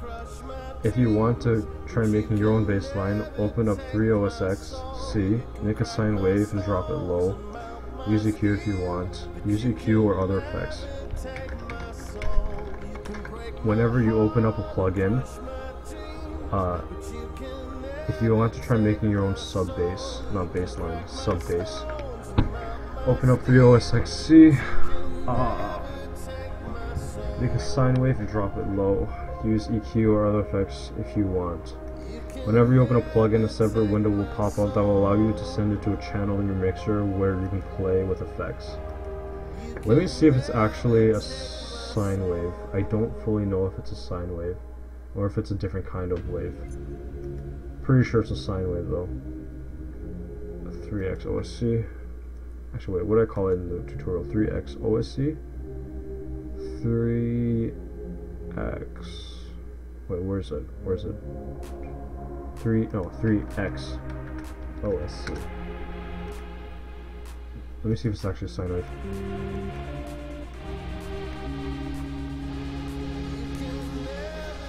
Okay, yeah, it's a sine wave. Okay, what other effects? Now let's take a look. Let's look at pitch shifting. If you are pitch shifting a single word in an acapella, triple oscillator. Oh, I should call it that. Note, triple oscillator. Thanks, TLH. You know your shit better than I do, so.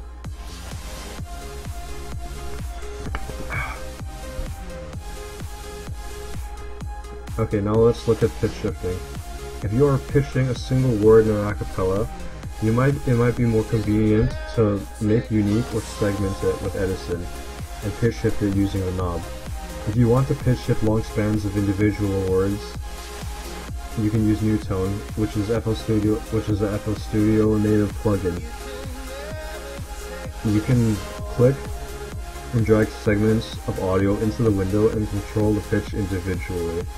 The red line is the pitch of the note at that exact time. Exact time. The red line is the pitch of the note. Newtone will read your acapella and adjust the intervals, dynamics, pitch. Newtone will read your Hold on, what? At the same. Newtone will. And you can adjust. In Newtone, the red line. In Newtone. About the sub bass thing, tell them the bass should be under 50 Hz.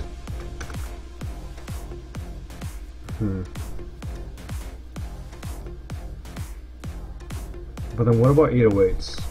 Like, would I have to specify the hertz for the 808s? Okay, I'll include the 50 Hz and then play with that and see if that actually like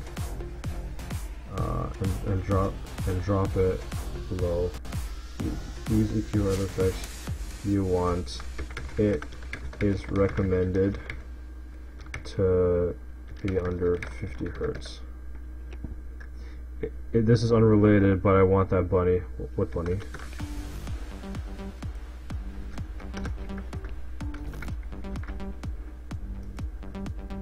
What bunny are you talking about? Oh, on the thumbnail. That's, yeah, a nice fluffy bunny. Whenever you open up, okay, wait. If you want to pitch shift long spans of individual words, you can use Newtone, which is an FL Studio native plugin.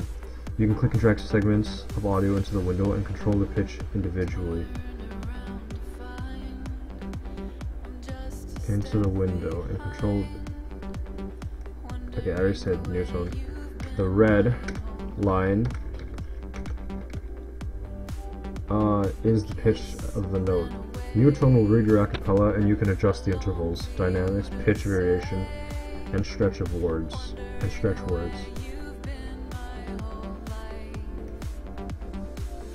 Adjust intervals, dynamics, formant. I gotta include formant as well.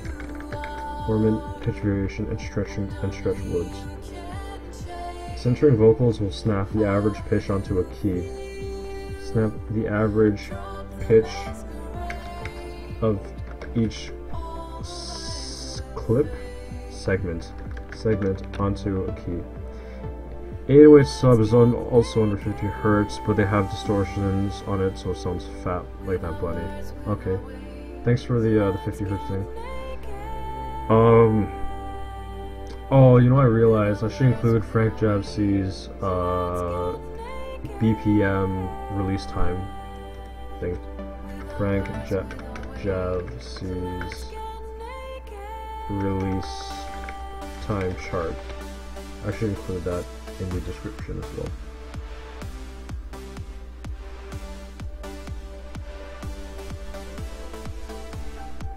Okay. What was I gonna do? The red line is the pitch of the note. Newton will read it. And control. Wait, I already talked about control pitch. What am I smoking? You can click and drag segments of the audio into the Newtone window. And Newtone window, period. The red line is the pitch of the note. you can click and drag segments of the audio. Wait. Okay, yeah, new tone will read your acapella and you can adjust the intervals, dynamics, formant, pitch variation, and stretch words. Centering the vocals snap the average pitch of each segment onto a key. I personally like to keep the singer intact and not mess with it too much. However, it's helpful if you want to use vocal chopping and screwing, or force certain notes onto your instrumental's key. If you want to do vocal chopping and screwing, or force certain notes onto it. After you're done, you can send it to your project file or convert it into a MIDI and send it to the greenlit sample. Okay. I personally like to use Melodyne, an external VST plugin, which records segments of audio on a track and lets you overlap onto the original. If you want to add effects onto the recorded Melodyne track, you have to do it in the channel mixer. You can also format shift in Melodyne, which makes the vocals sound either more masculine or more feminine. You can also format. Should I include that? Yeah, I'll include a format shift. With these techniques in our tool belts, you can play with things like vocal chopping and screwing. First, we chop the vocals either manually or using Slice X. With Slice X, you can auto slice and adjust the markers. To remove the markers all at once, click on the drop-down menu and remove all. I can recommend adding markers at whole words of vowels like E, I, O, U. You can auto slice and adjust markers. These also work for beats. This also works for sampling beats. To remove the markers all at once, click on the drop-down menu and remove all. Actually, let me just get the right steps just right now. Actually, crap, do I have to, like... No, I'd have to, like, drag and drop something in there. Never mind. I'll do that later. That's not correct. Where are we? To remove the markers, okay. A, I, or U. Listen to them individually on the bottom bar here. Okay. On the bottom steps. Now that we've established these are steps. Bottom steps here. Open up your step sequencer, go to Slice X's piano roll, and delete all, and create a new chop pattern from scratch. Get the chop pattern first, and then pitch it. You can use note find pitch and adjust it manually in intervals of 100 semitones. See top left. I don't need to say that. I'm going to show a visual of that. Of 100 semitones. Then click on pattern and drop it down into your workspace. Alternatively, you can use new tone to pitch shift to pitch each note by selecting. You can render. Then use new tone to pitch each note by selecting the chopped portion. Alternatively, you can use new tone to pitch each note by selecting the chopped portion, exporting the audio, and pitch shifting it. If you're using Melodyne, you can record the sound directly from the chop pattern as long as it's linked to the respective mixer. Okay, good. If you would like to pitch shift a sample without stretching its speed, you could make unique and pitch it with a knob, or you can use Harmor. Harmor lets you pitch shift without changing the speed of the note. Click on IMG, drag your audio file into the window, and check out your sequencer. You can also use sliders on a sample to create a rising effect. If your sample loops or gets cut off short, extend the note's length to fit. There are many more techniques out there for you to discover, so I highly encourage you to play with music and always experiment. Okay. Music theory, the part we've all been waiting for.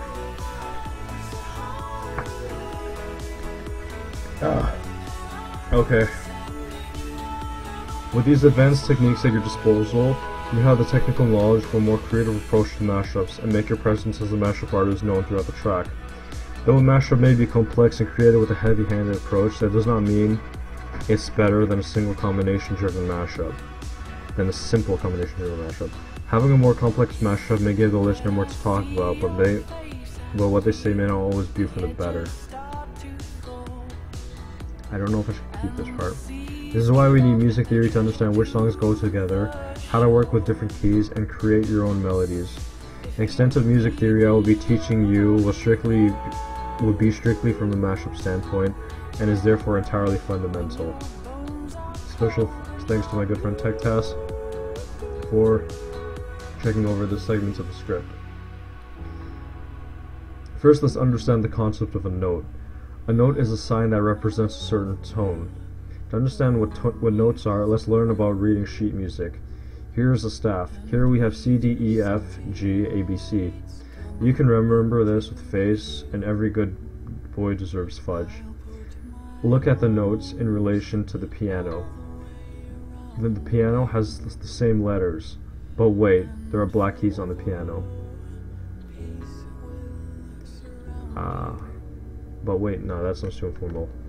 It has the same letters, and there are black keys on the piano.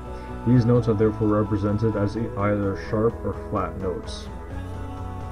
Sharp notes indicated by this symbol are raised by one semitone to the right, and flat notes indicated by this symbol are lowered one semitone to the left. Good. Or should I say on the piano? I'm going to show visual of that anyway, so they're going to know it's on the piano. Example, C raised up one semitone becomes C sharp, E is lowered one semitone. Wait, C raised up one semitone becomes E lowered one semitone.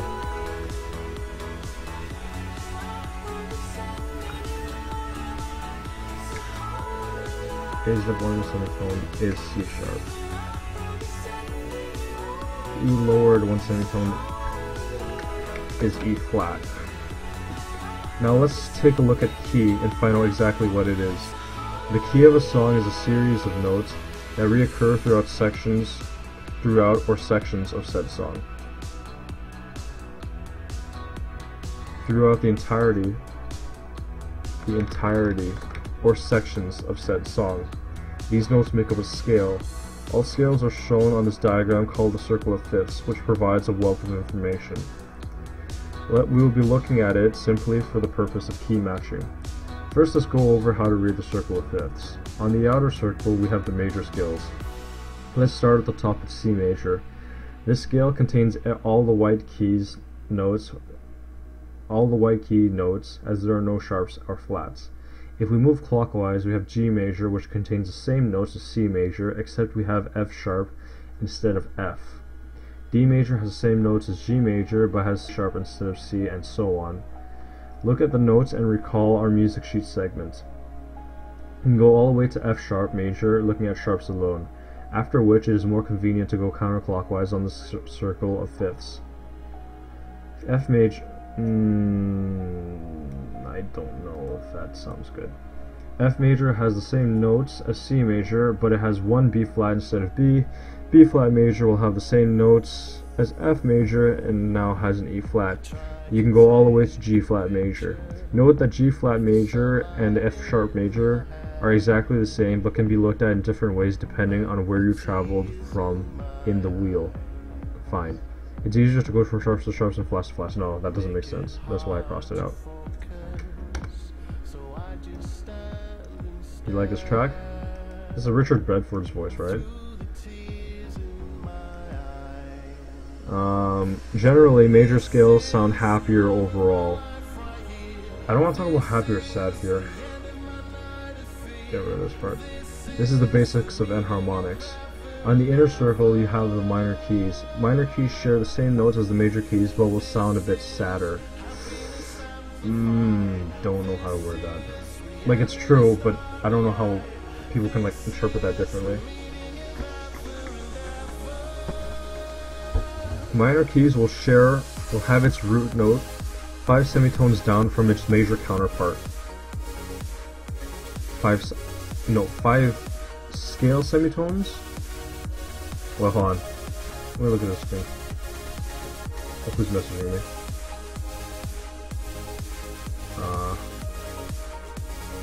What is this? Bae, I'm wet. What, you want a paper towel? No, more than that. You want 2 paper towels? No, I want something big and round. Damn bitch, you want the whole roll? By Charles. Oh my god, this jokes. circle of fifths.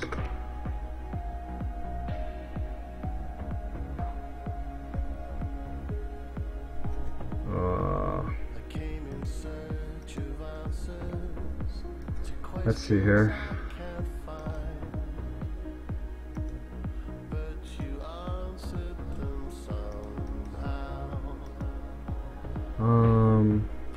G flat, F sharp.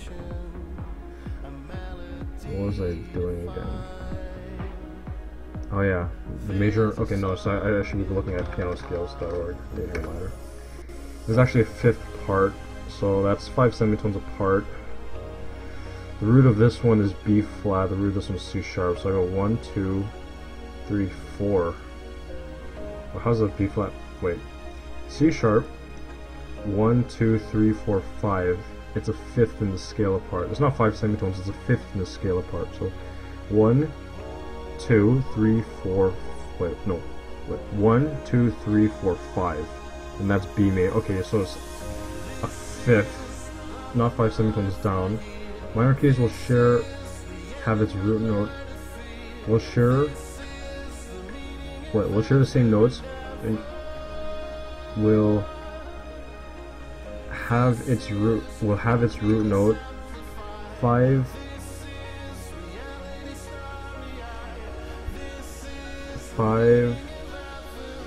places. Don't want to call it places. Minor keys will have its root note 5 places down from its major counterpart. Are these scale degrees?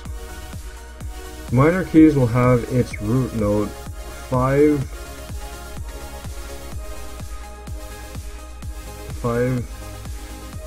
places down from its major counterpart. If they share the same notes, how do we know if our songs are in major or minor? Okay, no, that's a different topic. 5 places down in its scale. There you go. 5 places down or 5 semitones down. It's not a semitone, because semitone is 100 cents. Well, 5 places down, 5 intervals down. No, intervals aren't quantized. Minor keys will have this root note 5 places down in its scale from its major counterpart. I gotta talk to my friend about that. I don't know if places is the right word. Okay. If they share the same notes, how do we know? I don't know shit about music theory. Well, once I upload the tutorial, you'll know all about music theory. Well, from a mashup standpoint. Essentially, the music theory discussed here will allow you to understand different keys in a song, what exactly key is, what to do to your acapella to match your instrumental, or what to do to your instrumental to match your acapella. You'll learn about accidental notes, which are notes that deliberately fall out of the scale. And yeah, the only thing that, well, and you'll learn a very tiny bit about enharmonics, which is how to travel throughout the scale, and to interject certain notes that'll allow the listener to flow from one key to another. The only kind of thing that I'm not going to be talking about is how to compose a chord using your thirds and fifths. I will talk about minor fifths in terms of accidentals, but I won't be going into like pivot chords or any of that kind of stuff, because that's like, really, you won't be doing that much composing for a mashup unless you go like super extra. But then at that point, you're better off using a real music tutorial than a mashup tutorial. Minor keys will have its root note 5 places down in its scale from its major counterpart. If they share the same notes, how do we know if our songs are in major or minor? That's when we look at tonics. The first count's bass line will often tell you the root note, which establishes the overall feel of the song from early on. If in the event that multiple notes are played at the same time as a chord, you will want to listen out for the lowest note in the chord, as that is your root note. Using a piano is highly encouraged when it comes to matching notes. Okay. Have you ever listened to a mashup and I actually stuck at that part. Yeah. Well, you just gotta like have a piano with you, and then when you listen to a chord, you just kind of like press the. Well, I mean, like in 2048, you have a shitload of chords, right? It's just literally the lowest chord. Like you already have an ear for it, so you're good. Have you ever listened to a mashup and find that a certain note falls out of key? These notes are called accidentals and deliberately depart from the song's key for musical intrigue. From a mashup standpoint, oftentimes this will occur in the a cappella. Let's look at Naki Naiko's mashup, Hajimete Bounce. Listen to the original song's chorus, and I'll listen to the mashup's chorus.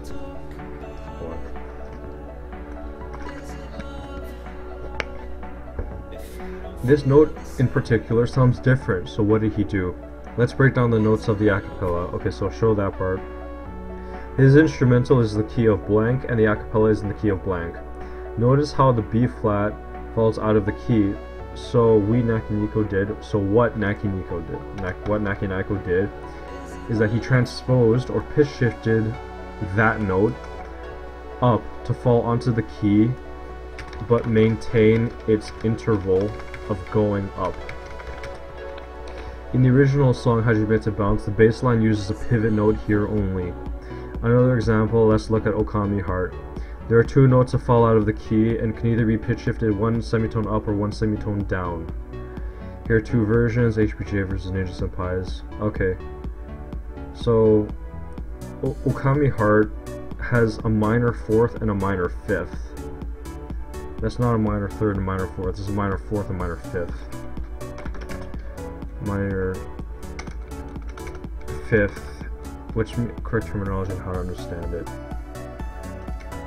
Okay, minor fourth and minor fifth means that the fourth note from the fourth or fifth note from the root note is dropped by one semitone.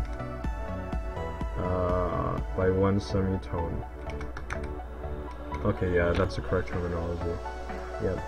Dissecting key changes is a skill that takes time to develop. You might notice when the notes of a song are all shifted down to change the mood of the song. Let's look at the song Oracion, which has a pitch shift going into the chorus. The notes of the verse are yada yada, the notes of the chorus are yada yada. The composer transposed the arrangement. Look at the Camelot wheel. Okay, I'll have to like do some heavy lifting for that part. Now let's put all this theory together and see what it means for matching music. If your a cappella is in G minor and your instrumental is in D minor, you need to remove any instance of an E flat and either pitch it one semitone up to land on an E, or one semitone down to land on the D. Depending on the notes of the original a cappella, you may want to transpose up or down, transpose it up or down accordingly to match the original a cappella's interval progression. There you go. Part 5, Design. Now that we have a fundamental understanding of music theory and many tools at our disposal, we need to understand the thought process behind mashups. What makes something worthy of uploading/finishing or justifying the moves we did, the design moves we did. First, I'll talk about my approach. I'm of the mindset where the musical combination is the foundation of the mashup. Once I find that a certain sound speaks to me and I really enjoy it, I'll bring it into my DAW to play with it further. The process of finding the right combination to me will often take me months. If I find that I can interject my own ideas into the mashup while paying respect to the original source materials, I will complete it. Once I complete it, I'll sit on it for a while. I don't like saying once finished. I'll sit on it for a while and determine if it is worthy of uploading. After I completed a draft, I will send it to my friends and see what they think about it and listen to their feedback. Feedback is important as they may hear things that you didn't notice or suggest things that you haven't thought of. After all the feedback, I will tweak the mashup and review it for weeks or months. After I'm thoroughly happy with it, I'll upload it. The more tools you have under your belts, the more you will be able to implement new and exciting ideas to your mashup and make it resonate with you on a level that goes beyond technical. I want to keep that?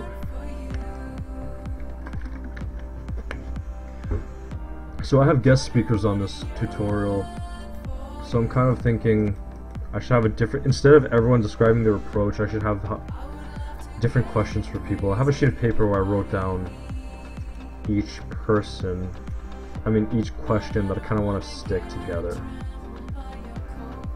Let me start organizing it now. Okay, let's see. Will you upload the mashup that you played earlier? Nah, no, I won't upload it. It's. I think it sounds good. Okay, so I'm very picky when it comes to what gets uploaded. So in my opinion, I think the mashup sounds good. There's a heavy-handed approach to it. I can do a lot more in terms of sampling. I can make it really build a mood. However, I think the mashup is too safe. It's like, I think the combination is good, but I think it's very predictable. It's like, oh yeah, that's an HBJ mashup. It's not that special at that point. I feel like I need to do more with it, or make it. It needs to be something more than it is now. And even if I integrate all my design moves into it, it won't get to that level because it doesn't fully speak with me. That's how I see it. You know, like, it's like you listen, it's like, oh, it's another HBJ electronic mashup, and then, you know, that kind of shit. And it's just too predictable. Okay, so let's see. I want to have people talking about the approach. I want to have people talking about what they do that makes their mashup special. Then can you send it to me if you don't want to upload it? Sure. I mean, like, you can play with it. Like, you can literally make the combination. You can make the combination yours, but I only request that you don't upload it. Like, if you want to listen to it for leisure, that's fine. But if you, I don't want you to upload it because it was like an exclusive track for Controls thing. It's an exclusive for Controls, like Mega Mix. Let me just pick it up. I'll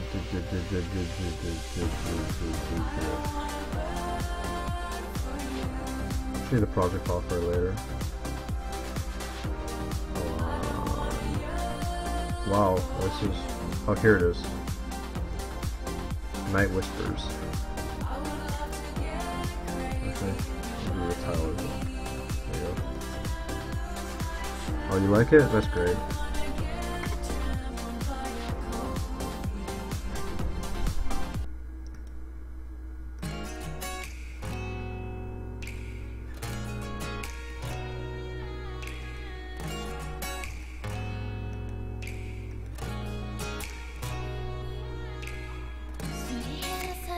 Okay, what is their approach to mixing music? How do you determine if something is upload worthy? Do you have any suggestions for newcomers? Okay, so for the approach, I want to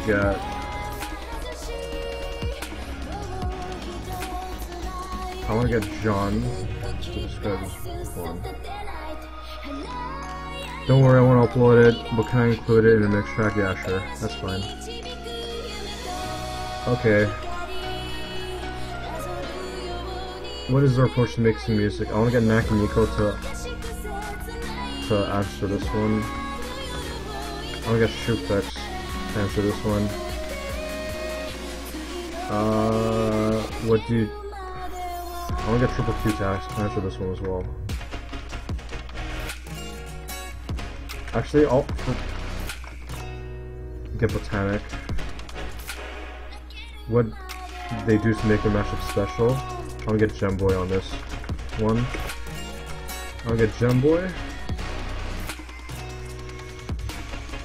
I want to get Wob.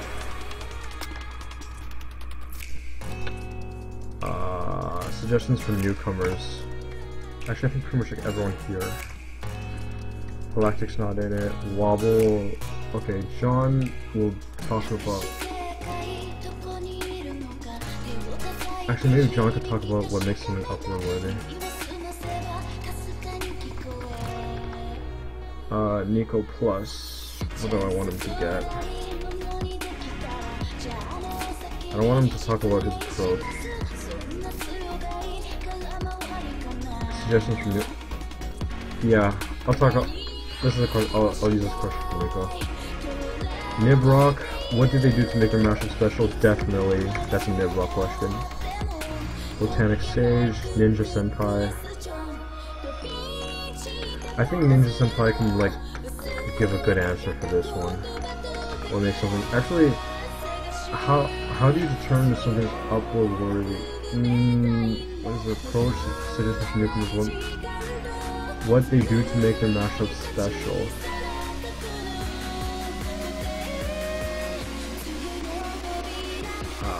These are kind of like approach questions, eh?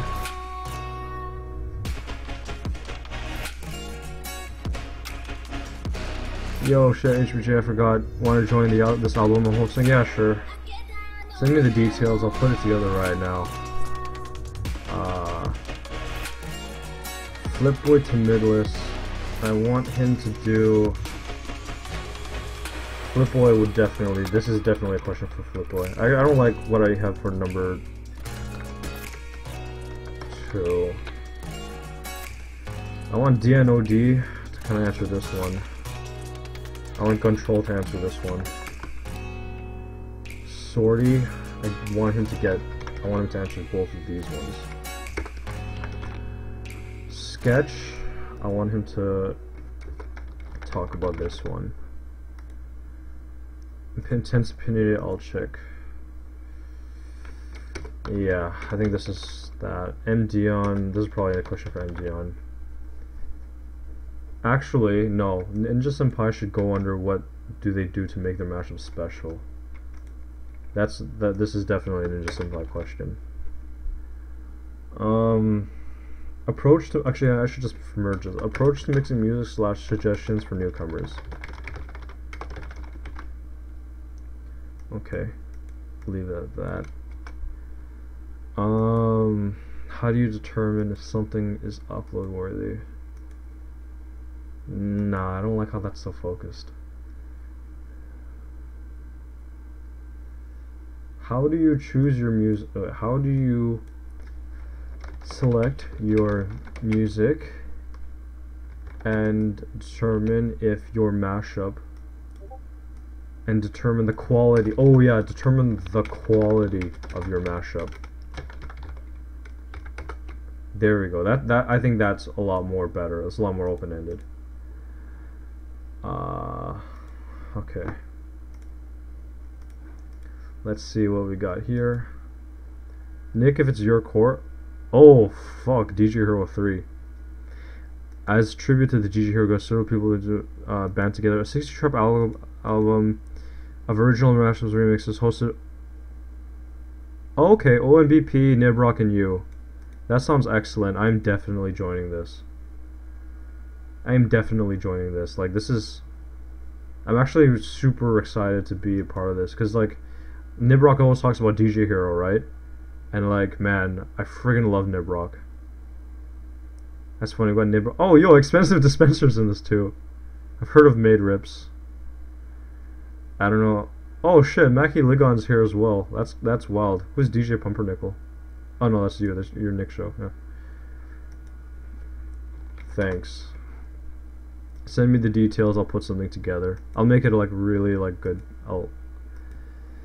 Okay, pick whatever's interesting. Okay, great. Let's see. 5, 6, 6. Okay. Wait, who are the people that inspired me first? There's Naki Shoop, Triple, Botanic, Sorty, Gardakuno, and Trongasm. I don't want to get Gardakuno on this podcast.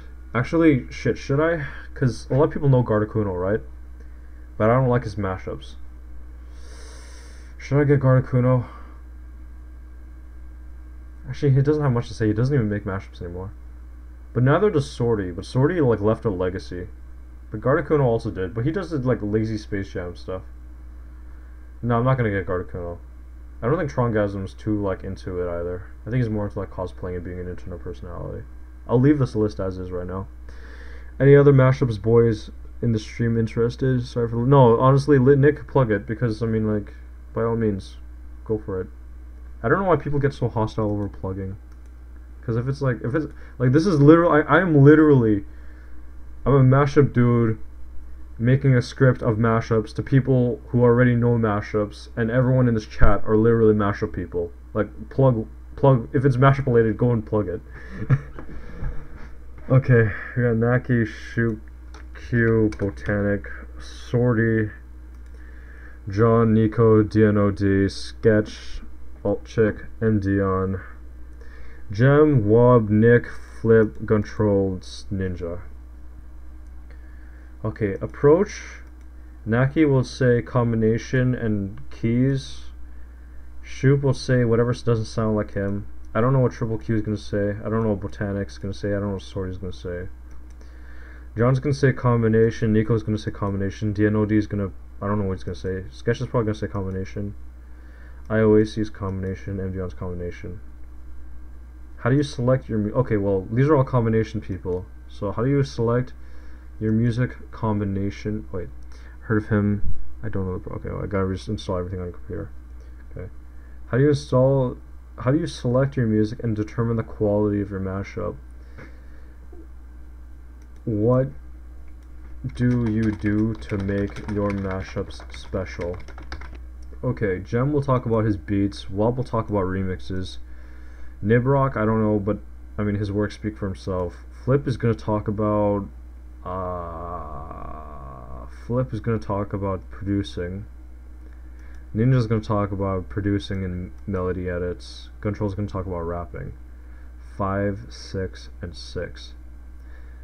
5, 6, and 6, that makes 12, 17. And I have 17 people here, right?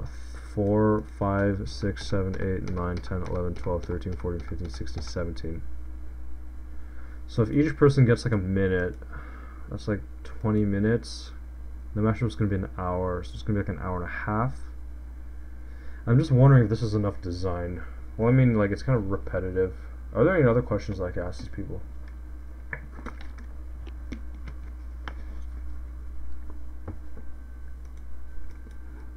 I want to talk about the emotional factor in it as well, but I don't fully know what I could talk about. Like how to make the mashup like speak to you on that kind of level, unless some of these guys say that. I think this is a pretty good. These are pretty good categories. I want to rewrite my entire part here because that's actually it's not too much yellow highlight. I want to rewrite my entire part here. What's the most fun part of it? The most fun part of making a mashup? Oh yeah, or like what do you enjoy most about mashups?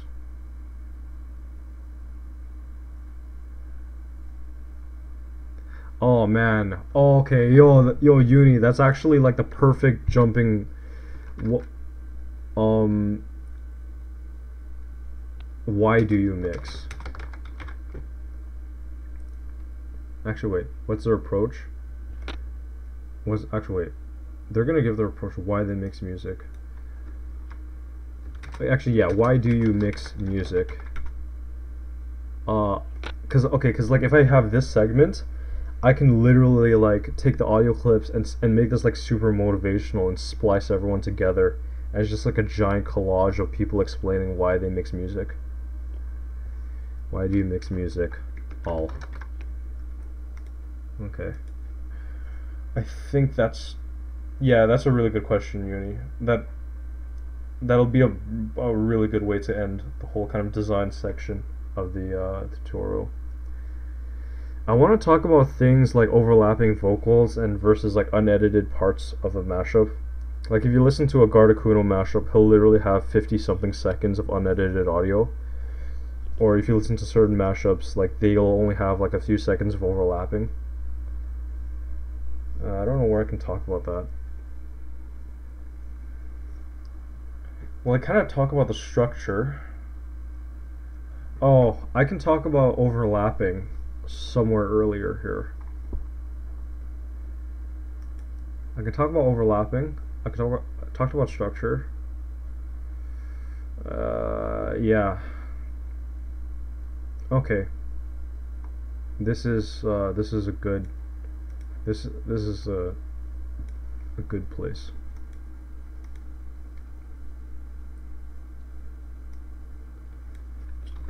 What is your approach to mixing? It's like, what do you do to make your mashup special? Why do you mix music? Yeah. All. Montage. Okay. That sounds good. I'm very like it might. I kind of sound like I kind of seem like an asshole for choosing certain people in this kind of lineup, but I feel as though that these people will offer a different perspective that's different from other people's.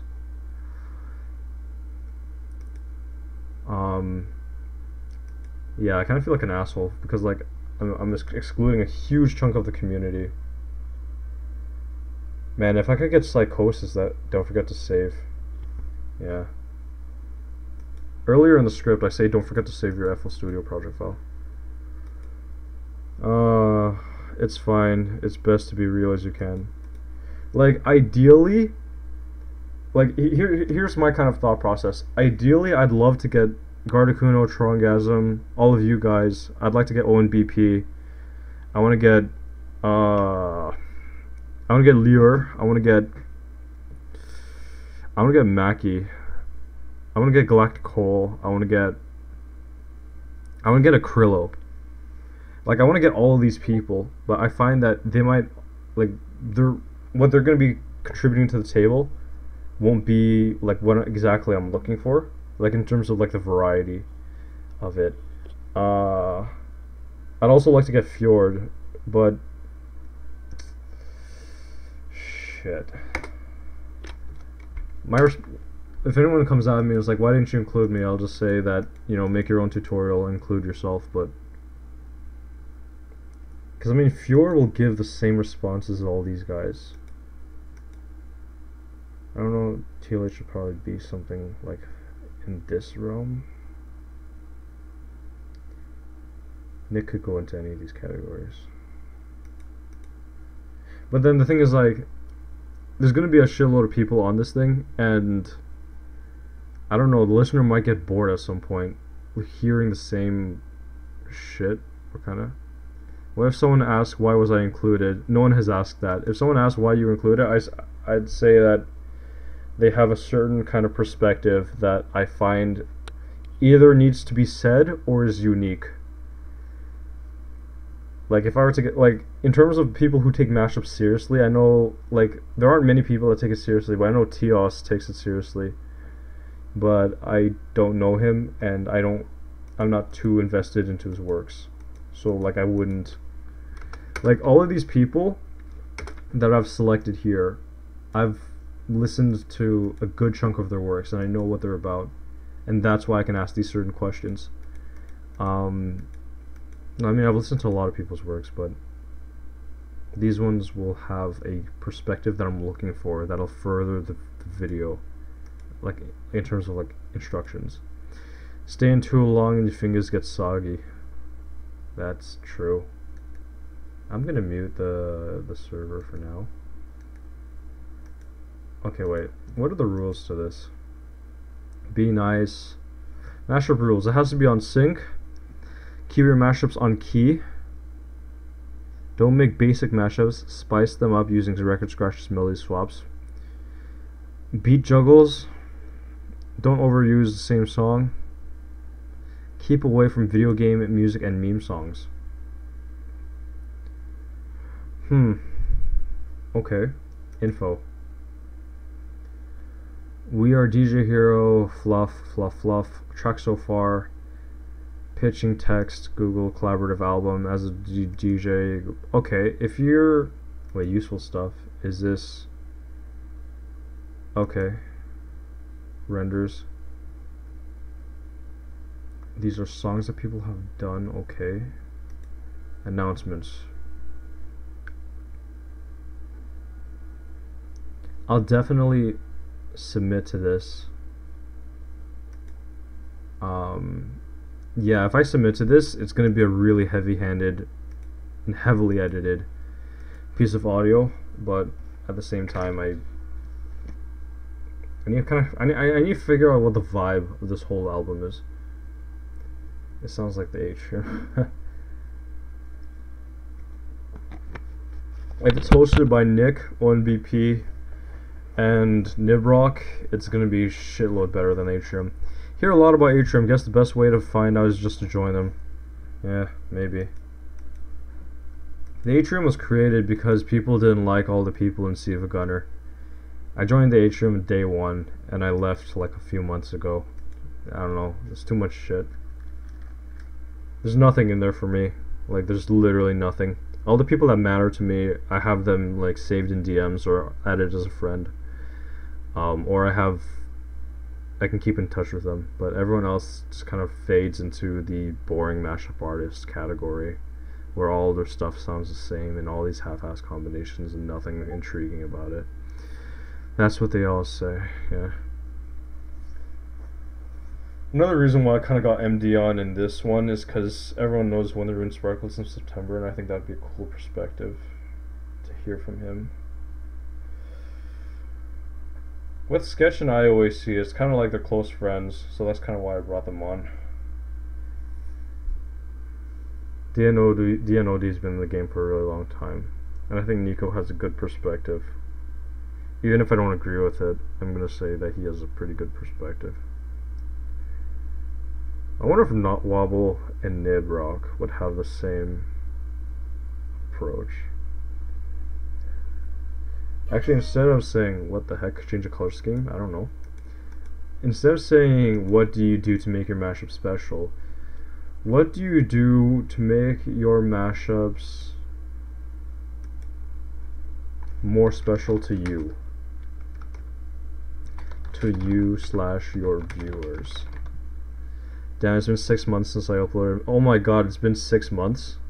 It's been that long? I was not expecting 6 months. It's funny, sometimes I'll think like a YouTuber, like I'll be like, man, this person's like dead, and then I see their upload schedule and they upload like 4 months ago, and I'm like, man, this person's dead, and then I'm thinking to myself, oh shit, you know, if I look at my own channel and I notice I haven't uploaded in 6 months, then do other people think I'm dead?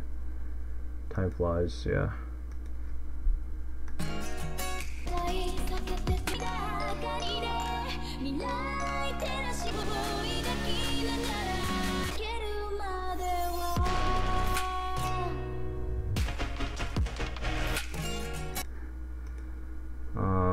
True that, I'm a zombie, yeah.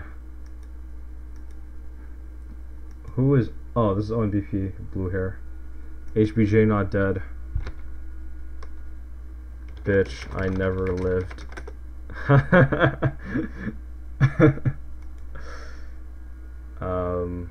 Oh, 5 people watching, that's cool. Whoa. Nah, just kidding. Yeah, I'm down for GG Hero 3. Even though it's not gonna pull in too many views, I think it's just like it's gonna be cool. I don't know what kind of music I should mix though. I come back from the dead every blue moon. Yeah, really?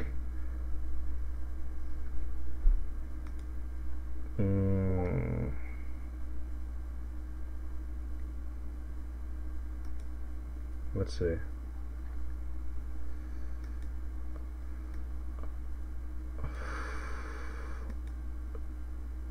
Okay, yeah, this part needs to be rewritten.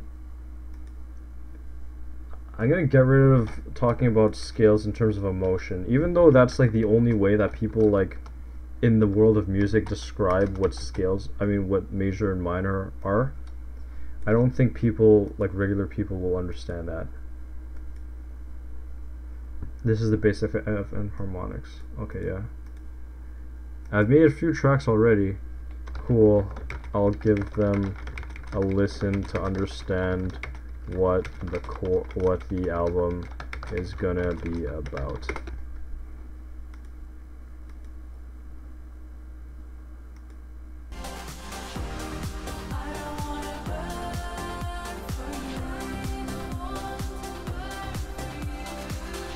So what's everyone doing tonight? Like, actually, let's go find out what DJ Hero 3 is about, like right now. Let's find out what this is about. Bro, I'm watching the live stream. This is the most trippy thing. Yeah, I feel you. Okay, what is it gonna do? Oh yeah, submissions. Bloodhound mushroom.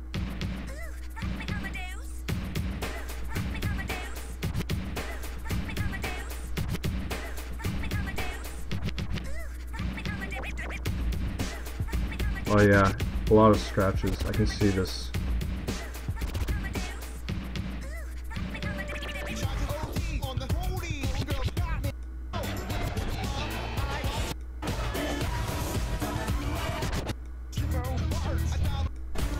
Okay. I'm getting an understanding of what this is about.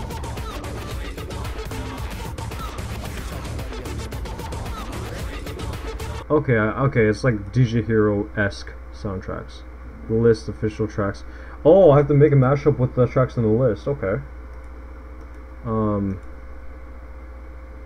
Based off the game.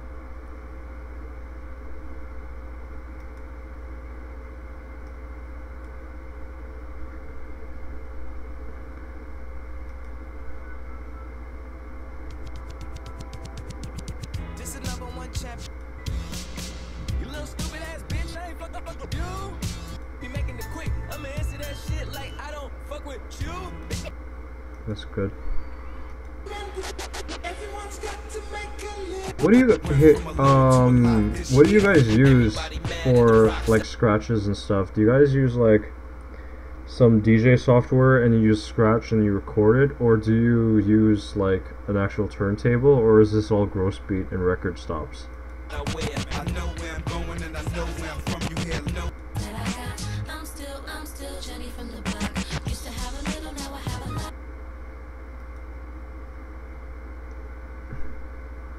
Okay, you use gross beat.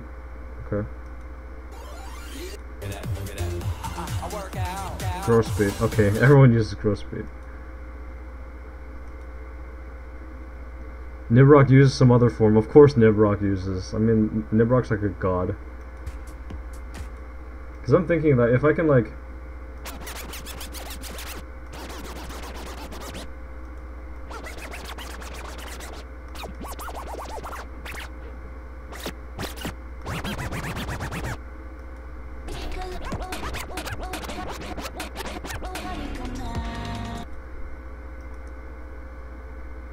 I'm scratching with a plugin in FL Studio. Okay. I'm gonna talk with Nibrock about that later and see if he can send that. That'd be cool. Okay, so I think the script is at a decent point. I'm gonna read over it again tomorrow. I'm not gonna live stream it though.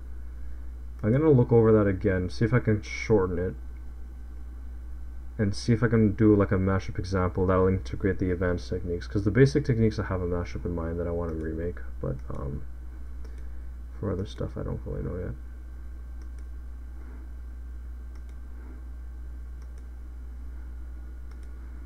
Okay, I'm gonna show you guys some project files. I'm gonna open up this project file. If TLH is still here, this might be interesting to him.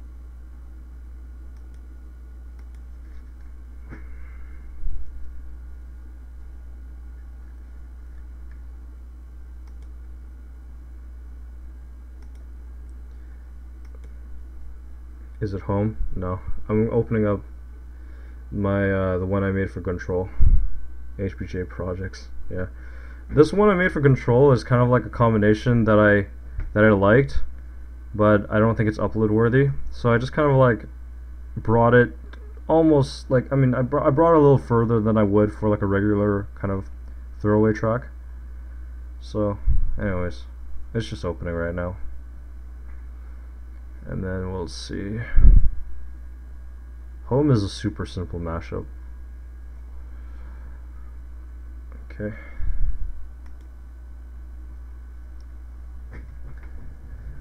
So this is kind of weird. Like, I do a lot of really stupid design moves in this just because I wanted to experiment. Yeah, I do a lot of stupid design moves, like moves that don't sound that good musically, but I just wanted to like experiment to try it out. Home resonance. So here's the instrumental.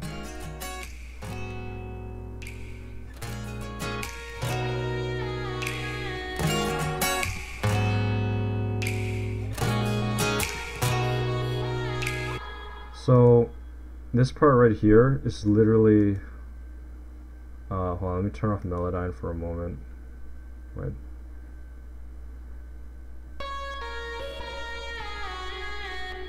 So in the original song there's this kind of vocal that comes in. Let's see if I have the original song with me. Is this the original song? Yeah.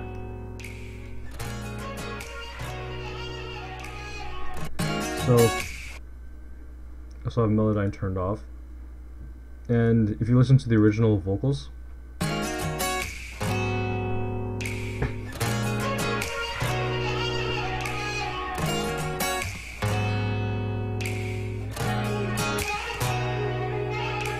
so I mapped that onto a piano, and it sounds like this.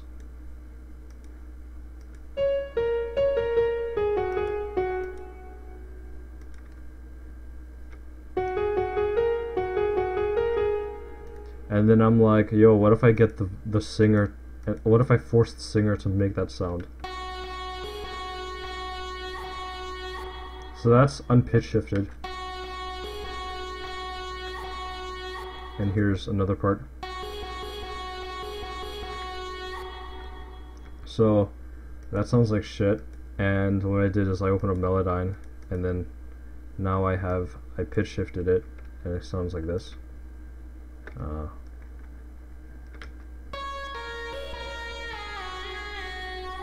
Super gritty, because that's what the original sounded like.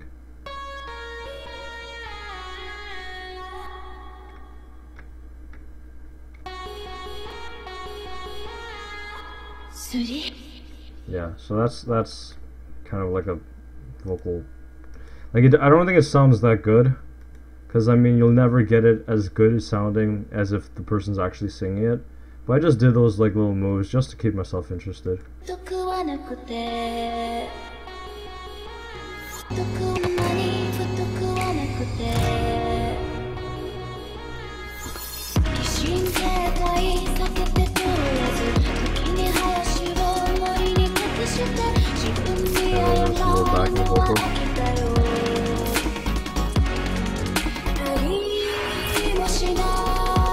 Here's a little phaser going on.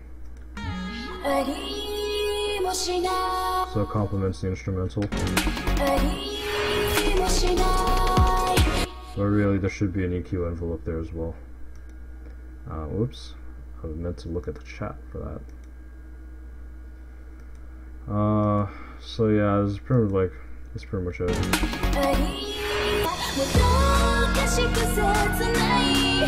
I'm gonna show you something cool.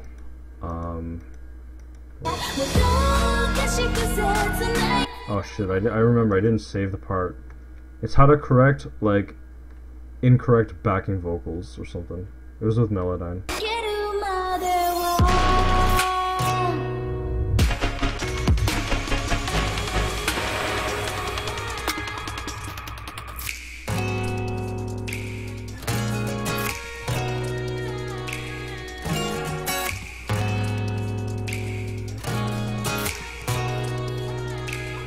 Yeah, so anyways, that's that. It's been a while since I actually like put together a mashup and actually like finished it, so I don't know, I just kind of played with that. Oh, let's see here. How many people are still here? 4. Cool. Okay, so the script is done. Well, no, not done. I still want to review the script for another month. So that will bring me to July. And then from July, the recording will take to August. Then getting everyone's voice lines will take 2 months, so it's August, September, October. Checking over will go to November. That gives me 2 months of finalizing the visuals and learning other new things. So yeah, okay, so it's gonna come out in 2019. And based on my sub growth rate, by 2019 I should be able to reach 5,000. But who knows, may or may not be better, may or may not be worse. I want to get a mashup in before then though. I still want to get like 3 main channel uploads, but I don't know if that's gonna happen. Oh, I changed my what do you call it? I changed my channel banner picture to something different.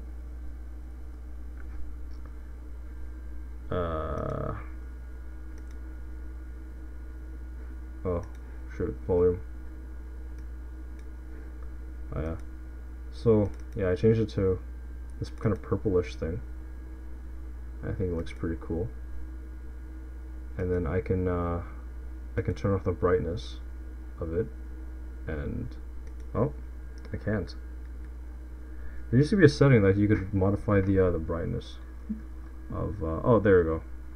The brightness is correct now. So yeah, it's like a nice like purplish thing. I might change it again, depending on. It's purple, the color of evil. Where's that from? I don't remember. I might change the whole kind of color thing. I like where the collage is right now, but I might change the color of it. I think it only really works with like a dark theme. I also redid the signature for my my name. And I included some collab work. There's All Chicks thing, there's Siren X thing, there's the mix-up finale, Mob Psycho.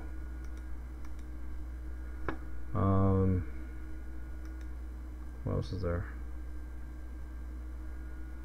Save from Rain's doing well. Color Wash is doing okay. Triple Q's mashup was pretty good, his new one. I actually quite liked it.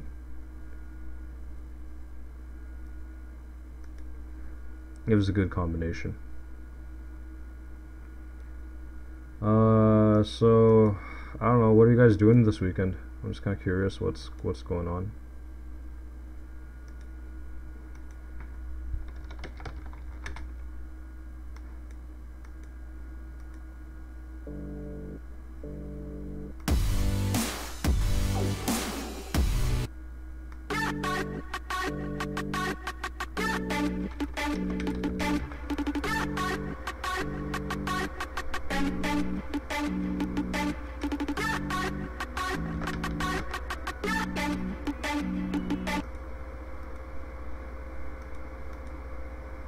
Going to a training job, cool. Just gotta work. Then once that's over, I'll probably play the shit out of Disc 5 whenever it's released. Working on a remix, cool. Gonna go to work at a poll on Tuesday. Oh yeah, I remember you did that last year. Tomorrow's your little cousin's birthday, so I'm gonna go to it. Yo, nice. Yo, all you all got plans. That's good. Good shit.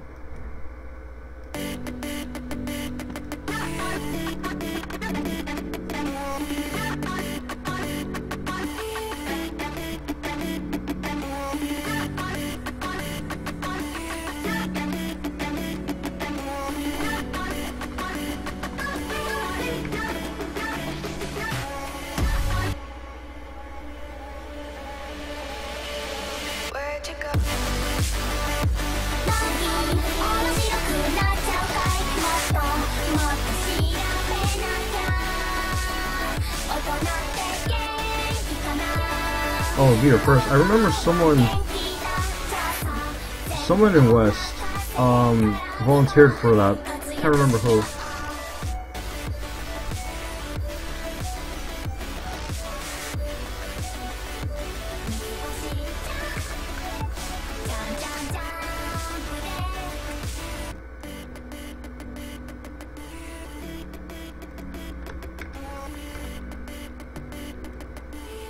Let me reconfigure it. There you go. It'd be nice to have some spare time though. When you're starved of and sleep deprived, and crazy ideas come to you for mashups. Oh man, if only I had those kind of ideas, that'd be nice.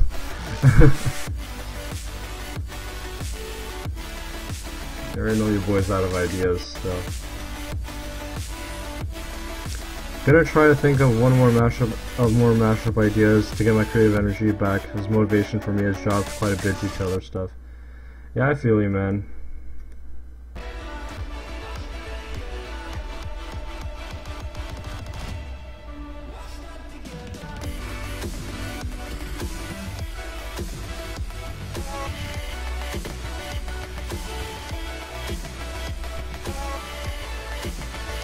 Yeah, sometimes it's hard to stay motivated when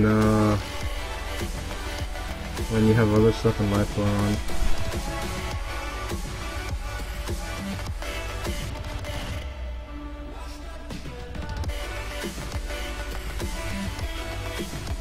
Drawing ideas, make meme mashups, but there's no new memes. Yeah, there's not a lot of new audio memes.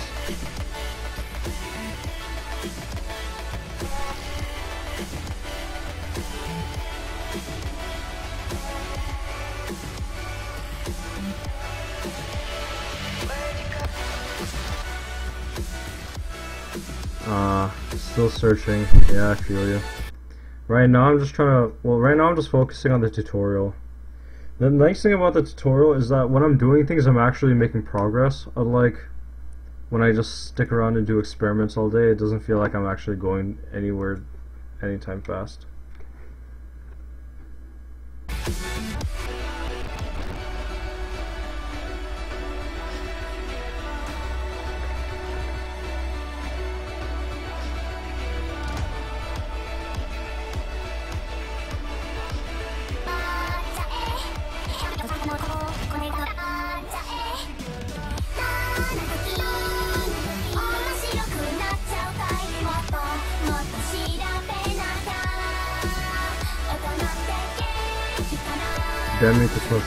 Demi to Casita, yeah. I don't know, I think it's pretty catchy. The other question, is this tutorial going to be public or private? It's going to be public, it's the main channel upload. This is the tutorial to end all tutorials, hopefully.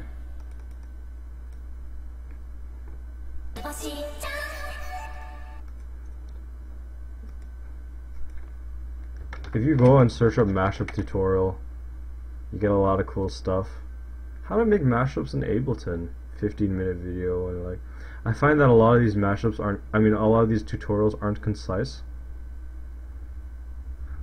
How I make a, oh, I know Mirai, I know him.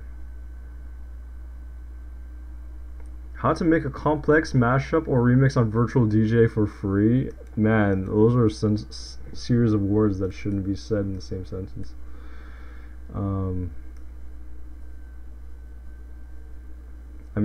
Like, it's gotta be public, because like there's no way I'd spend this much time into a private upload. Where's Nick Show's tutorial? How to make mashups.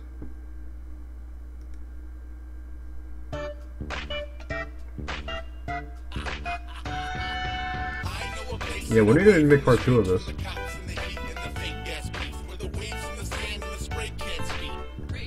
How to Porter Robinson. Hey everybody, there's enough tutorials for that. Makes me want to make one now, if everyone is doing one. With I don't have Demi to Casita on memes. So today I'm going to show you how to make a mashup in FL Studio, because my Sony Vegas one sucked ass a lot.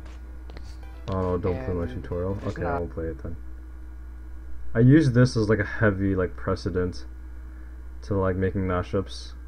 Like making the mashup tutorial. Quan's tutorial is kinda okay, but it's not that good, because it's 40 minutes and it's just literally him trying to figure out the pattern of beats.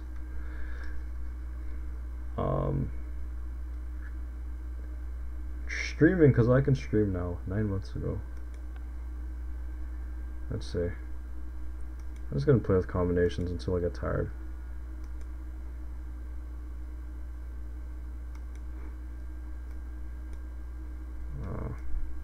Actually, wait, hold on. Let me reconfigure this so I can get it good. There we go. That's nice.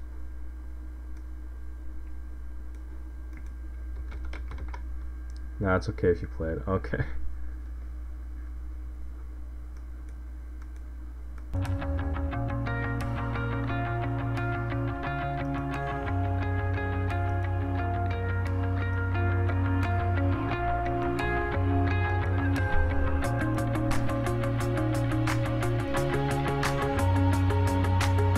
I don't know if this is too loud or not.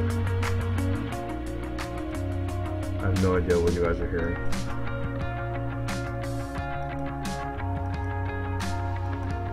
Yeah, actually I might end the stream soon. I don't know, we'll see.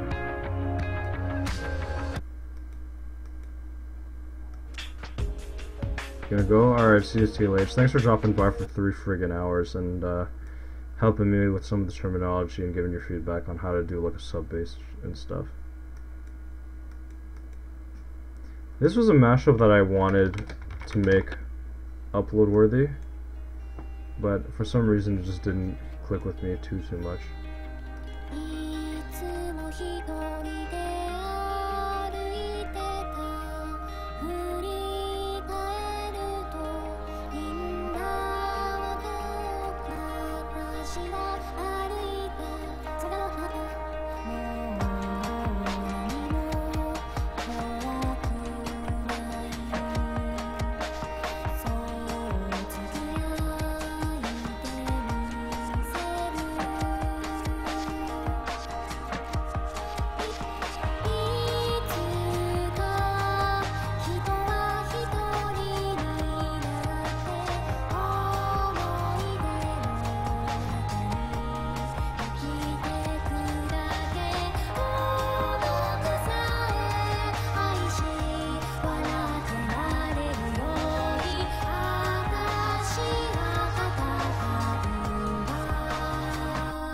This one part right here.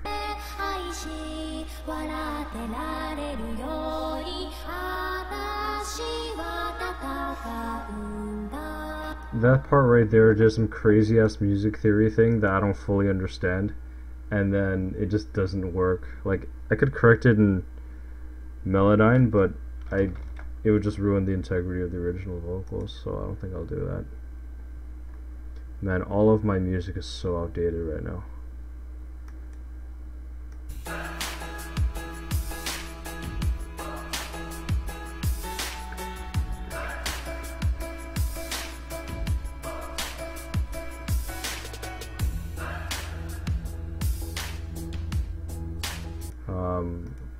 Let's see. Let's go into FL Studio and just open up random project files.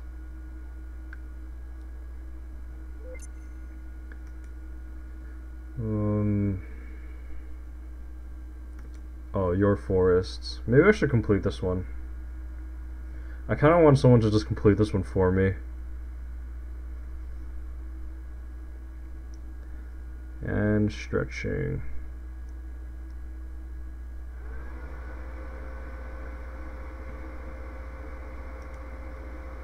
What's up, Nico?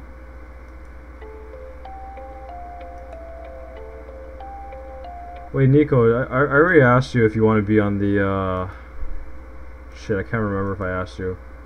If you want to be on part of the mashup tutorial to describe your rec process. I can't remember if I asked you.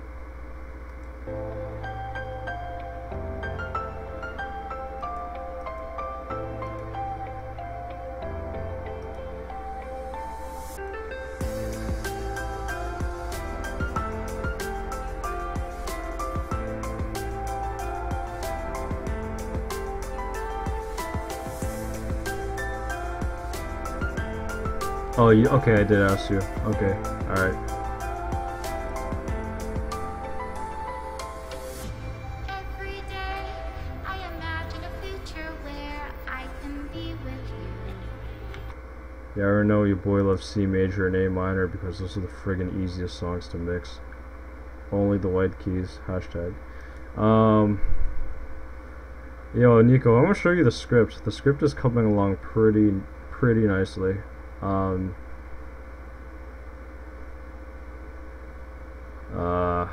Okay, it's just opening up on Word. This is going to be the mashup tutorial to end all mashup tutorials. Not that there was many to begin with, but this will be like the most detailed one. So here's the script. It's a big ass document, and oh, so that's what the stream is about. Yeah, I literally spent like 2 hours kind of modifying the script. So yeah, it's looking pretty good so far, but there's still some parts I need to edit. See, look, I have a section on music theory. Are you proud of me? This is like accidentals and tonics and minor fourths and minor fifths and pitch shifting and the Camelot wheel and all that stuff. So yeah, I have about, how much words do I have for music theory? I have 1,000 words for music theory, which makes it take up roughly 20% of the whole script. I want to add some more music theory in it, but I think right now, like, it's not a good fundamental.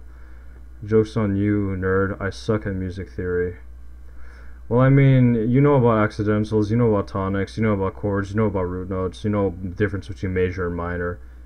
From, like, music theory, this is like surface level shit, right?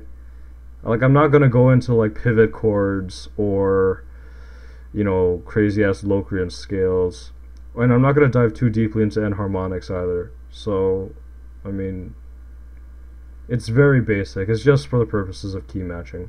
But I want this part to end all discussion on key, and just make sure that it's like bulletproof and idiot proof, so that any person without any sort of music knowledge will be able to leave the tutorial being able to read sheet music and know about how to match songs. Music theory is hard. If you go into jazz music theory, it's painful. You know, I remember you said before, it's like when two notes are together, it's like it's at the most dissonant. But then when you look at the D major scale, and you go a third, and a third, it actually lands on an E. So you actually have D and E. Like, if the D is like the root, then it's like it'll sound okay with the lead being an E or some shit. I don't know. It's messed up. But like, this script will solidify the fundamentals of music theory in the world of mashups. It's not going to be anything difficult. You're not going to be able to compose your own music, because I mean, like, my approach is that this is a mashup tutorial, and the extent of music theory that you need to know for mashups is literally just the fundamentals at the level we're operating at now. And if anyone wants to do like original compositions and advanced arrangements, having pivot chords and key changes and shit, then clearly, you know, a mashup tutorial wouldn't have that.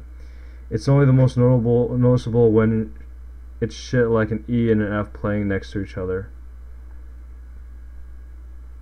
The dissonance. Oh, okay. I mean, yeah, because E and F is literally one semitone apart, right? It doesn't have that kind of sharp buffer, so yeah, I don't know. See, like for that kind of stuff, like, I won't talk about dissonance too much in the mashup tutorial, but yeah, I do have some examples, and it's all going to be illustrated nicely. For the question part of it, like for the design part of it, I have you listed as, how do you select your music and determine the quality of your mashup? That's a question that I have that I'm going to be given to you. I decided that instead of talking about the approach, I'll talk about the approach for some people, but for other people it's all about the song selection and determining what makes something upload worthy and what's the quality of it. Yeah, so this is kind of like the lineup I have going on. Nico, so I have you as under the questionnaire, how do you select your music and determine the quality of your mashup? But if you'd like to go to the category of what do you do to make your mashups more special to you / your viewers, if you want to be under that question, you can. It's up to you. What do you feel like being in?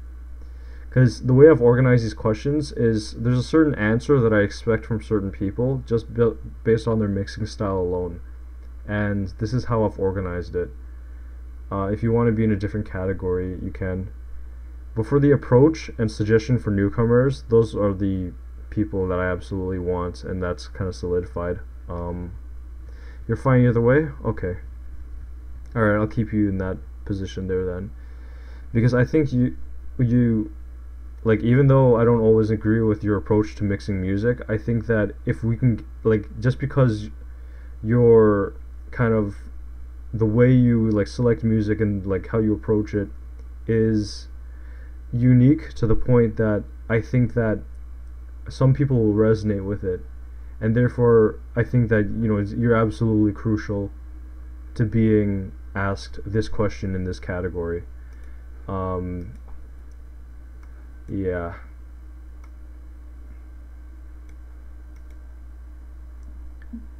Like, just based off of people's content alone, this is like how I think it should be divided, unless I come up with another question and then I can further divide this further, but right now I don't fully know. It's been a long day, and reviewing the script is very, very, very time consuming.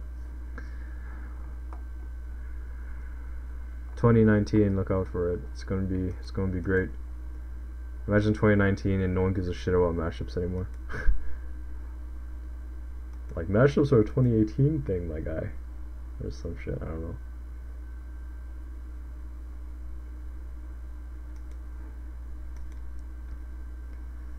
Time to spoil my answer. You might be surprised on the answer you might get. Yeah. I don't want any jokey answers though. I was considering getting, because I mean, like, I can get, there are two certain people that I can like goof with. I can get a panda and astrocyst on the tutorial to just say some stupid shit, but I kind of wanted to make this like a serious tutorial. I just picked music I like. I never try to pick music purely because it's popular or beloved. Yeah, see, like, there's kind of you know, that's like, you know, that's a good answer, and I suspect that other people are going to have that answer as well. But for the part where it talks about how do you determine the quality of your mashup, or like how does it resonate with you? Actually, that's a good one. How do you make it? Well, actually, no, I already have that question here. I might modify the question so that it can get a little more into the personal level of how, you know, that's beyond just technical and music theory. Like, what does it mean emotionally, kind of thing. So I don't know. Still things to consider that I'm still working out. I'm gonna spend another month on the script. Do you yearn for the unexpected? Oh man, I have a mix hub. I have a nod to mix hub in my script. Mashups can be elegant in their simplicity, while others can be extraordinarily complex. I had to throw a mix hub reference in there. I just put that in there. Man, mix hub. That was pretty jokes. I like it as a concept, but execution-wise, it just fell apart. Man, we need a mashup radio. That'd be so sick, wouldn't it? Like, a mashup talk show radio. If Various went through and made that mashup podcast, Westcast wouldn't have existed. So maybe it's kind of like a good and a bad thing, but like, I really wish... I want someone to make a good mashup podcast, not Westcast. Because that shit's just finally anime on the radio. Man, there's so many anime live streams on that just play music 24/7. Extremely illegal.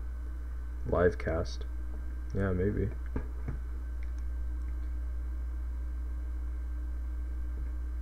Everyone's lazy though. Yeah, like a mashup radio. Westcast. Yo, what's up, Michael? How's it going, man? Damn, dropping by like a true G. Yeah, right now I'm just kind of chilling. Anime lo-fi Westcast. Lord.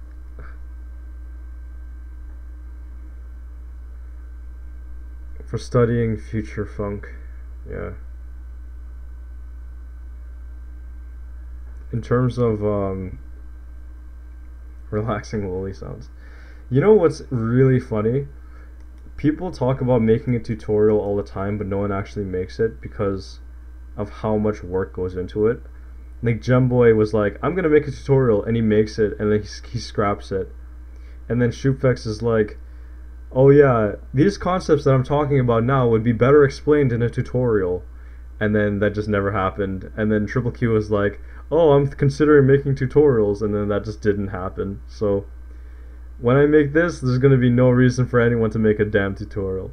It's gonna be great. It's gonna it'll be so easy to understand, and it'll be nicely edited. But you know, I'm kind of like thinking of what Uni said, in that it should have a little bit of like humor in it. Hardest part of making tutorials is accepting that it will only work for some people. I mean, yeah, but this tutorial is literally going to provide a download link for wait, there will always be a they will always focus on how to do it, specific software.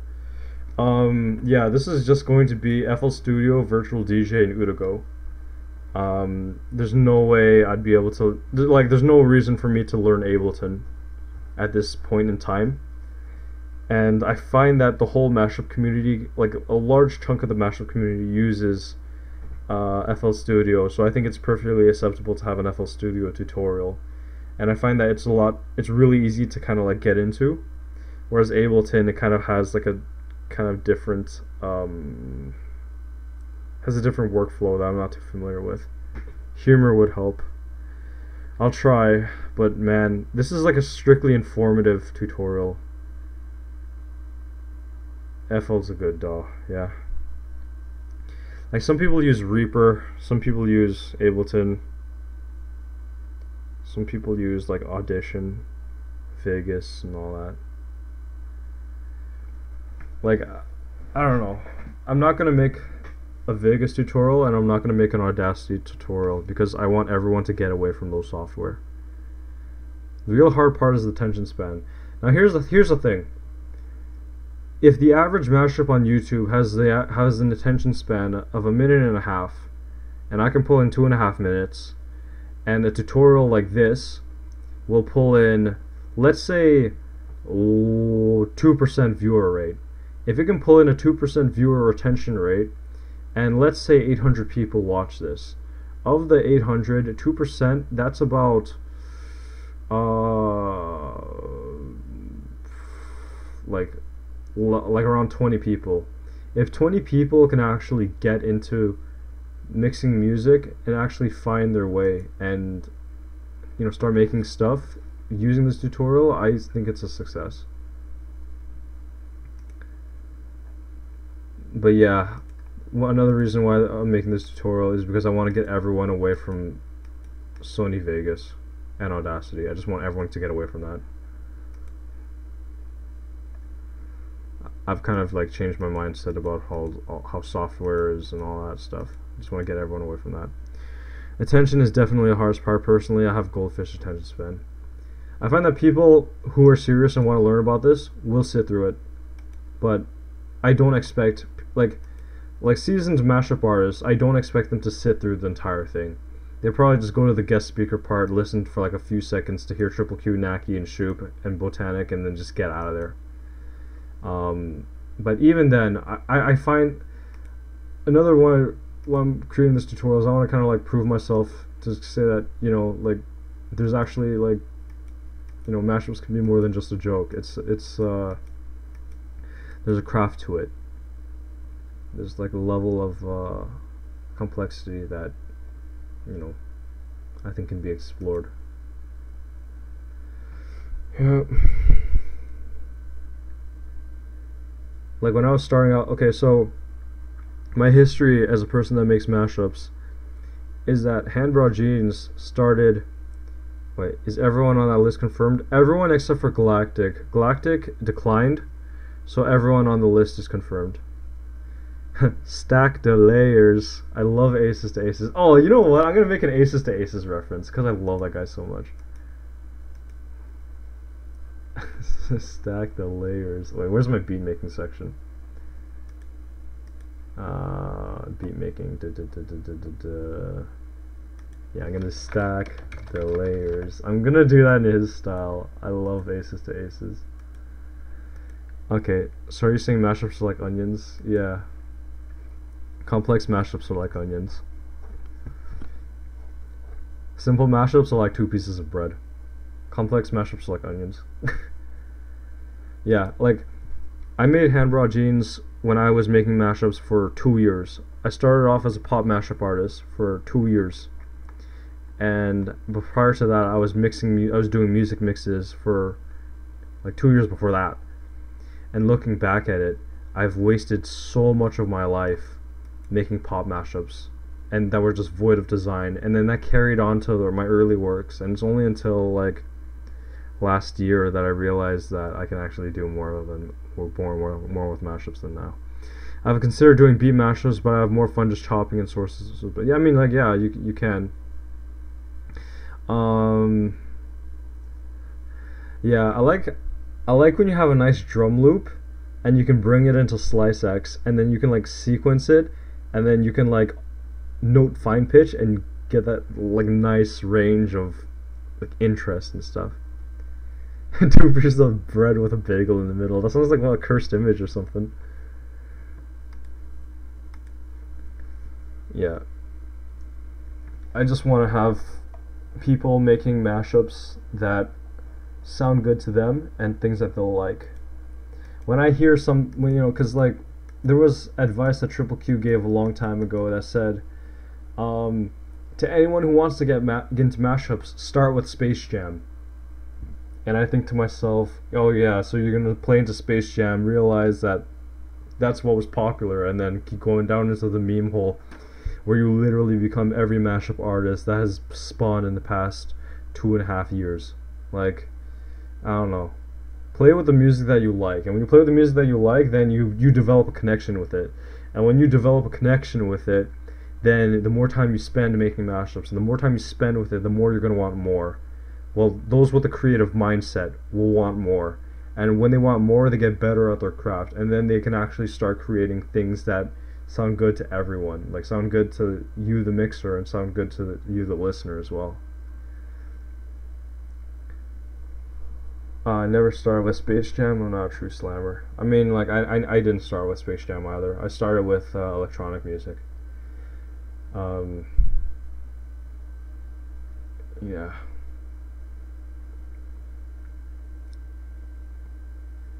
Like, there's so here's another reason why, is because you'll have these people who have incredible technical knowledge in mixing music. Like, they know how to do vocal chopping, screwing, melodies, MIDI swaps, sub bass, producing and shit like that, right? But then there's a certain level of musicality that their mashup doesn't have. Like, you know how you can technically force any mashup to be correct? You know, I think that there should be a balance for people that want to like make more of their mashups and make them more personable. That there's a lot more that they can do, and I hope this tutorial opens up their eyes to that.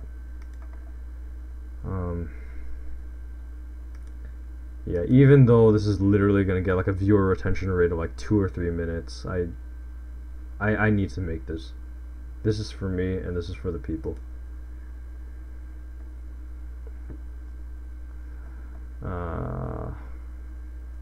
For my money, a good mashup is one where the combo inherently sounds good. Yeah, that's it. The best advice I give is don't listen to anyone, just do whatever makes you happy, not just because it's on sync or on key. Yeah, like, if you can make something that sounds good. Now here's my mindset. You know, the combination is everything. It's the foundation. It's how you build your house. You don't build your house on just 2x4s sticking in the ground. You have concrete foundation. The combination is your concrete foundation. And everything you build on top of it is just, you know, it's just more. You know, what you build on top of it, it could be good, it could be bad. But then, if you have something there, there's more to talk about. So if you have a good combination, and you make the design moves, and they sound good, there's a lot of good to talk about. And then you can create a style that people can't copy. And that's inherently, like, it's your style. Like, it's how you mix, you know, kind of a thing. Sometimes I see people remaking my mashups. Like, I'll see, like, people uploading their Audacity project files and like trying to make a certain mashup that I did, or on Facebook, and they're trying to like make it using Pro Tools or something, and then they just can't bring it to that level. It's because there's a level of complexity in it that's kind of like a trademark. It's kind of like your watermark, and saying that, hey, you as the mashup artist is doing something that is very personable and almost kind of intimate that you're putting into your mashup. And you know, if you can do that and it sounds good, there's a lot of good to talk about. But if you have someone like I'm not gonna say who, but you know, if you create a certain mashup and you format shift the hell out of Michael Jackson's voice, and you throw reverb in the weirdest parts, and your acapella is blown out of volume, and the automation of it is just trash, you have the technical know-how, but you don't have that musical foundation. You don't have that combination. You don't have that musicality. And then, therefore, the whole mashup falls apart, and it sounds like shit. It's gotta be a balance. Or if you're going pure combination, it's gotta be perfect, in my opinion. It's gotta be the perfect combination. Yeah, when someone plays a Cryptrick mashup, it's like you just know it right away. Yeah, with Cryptrick, he has a certain style to his mixing. I don't always fully resonate with it, and I don't always listen to it, but I will acknowledge that Cryptrick is good at what he does. But yeah, there's a certain style. It's a very specific brand, exactly what Nico says.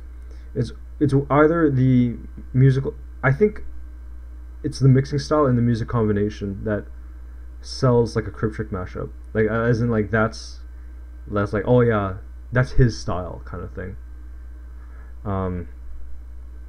Yeah, Cryptrick, he's I respect him, and his producing stuff is pretty cool. I often worry that I have no real brand. I kind of just do whatever. I mean, like, you don't need a brand. No one needs a brand. I mean, Nico Plus is technically, like, that's a brand.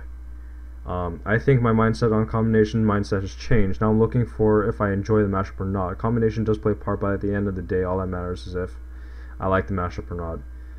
It's all about, it's about the gut feeling. Like, you know, from my perspective, you can have a mashup perfectly in key. You can have the chord progressions work perfectly. You can fix a mashup, or the combination can be perfect, but if it doesn't resonate with you, or maybe it doesn't resonate with me, then I won't fully jive with it. There's certain sounds that'll hit my ear, and I will just fall in love with it. And yeah, that's just how I work. You know, you listen to other people's mashups for precedence to show you what's out there, or not listen to other people's mashups at all and discover it yourself. But I think that it's best to stand on the shoulder of giants, and then you learn what they do, and you know, that can translate into your craft. And then when it comes to determining what a mashup is upload worthy, or like, yes, this is exactly what I want, it's all about how you feel at the end of the day. Like, is this really representative of what I truly love? You know, it's like, Nico, when you friggin' posted, when you sent me the link of Indestructible Saturday Night, or whatever the hell that mashup's called, and you're like, this is a scrap? And I'm like, yeah, it's perfectly in key, but it just doesn't, you know, it doesn't hit me. It doesn't hit me emotionally. Like, I need to feel something. I need to feel like an emotional connection with it. Like, you can make a mashup, like, with me, I can make an on-key mashup easily. I can make, structure-wise, everything will be fine. I can like the sources too. But if it doesn't hit me in a certain way, you know, if it doesn't make me feel teary-eyed, I won't upload it. Like, I gotta feel an emotion from it. Like, it's gotta be a vibe, and it's gotta hit me on, like, a certain level. What exactly was that mashup? That mashup was literally just me just playing around. I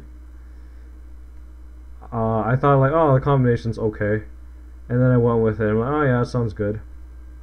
What exactly was that mashup? Oh yeah. I don't blame you. See, like stuff like that. I'm not sure what you refer to. It's like, you know, is it memorable? It's this one.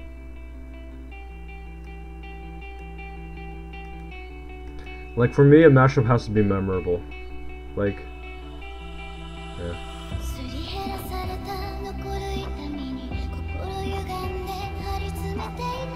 like there are a lot of like good mashups out there, but only a certain few I actually remember, and it's if I'm making a mashup, it has to be super memorable to me, and this just kind of felt like it wasn't memorable enough. It didn't feel like it changed anything. It didn't feel rich.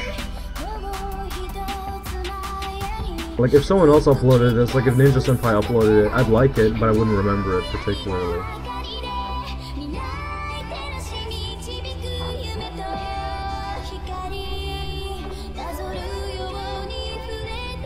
Yeah. Like, I'm pretty sure if I uploaded this, I would have regretted uploading it. I want to upload stuff that I won't regret uploading.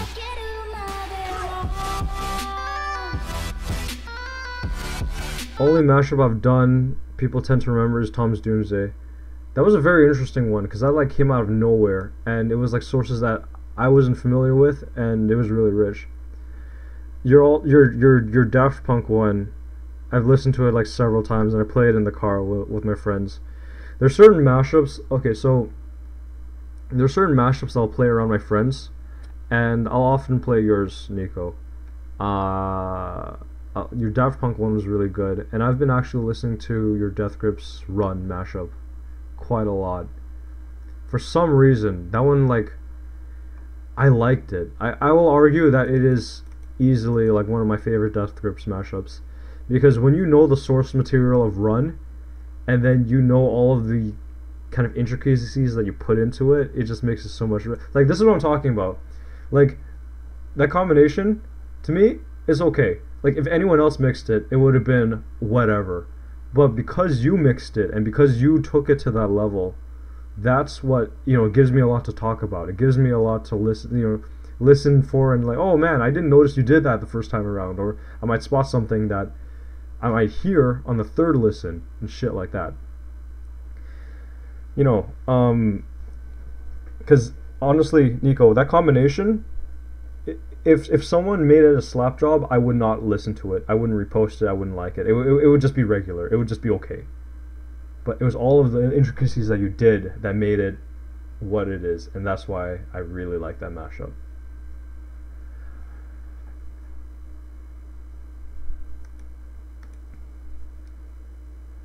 Yeah.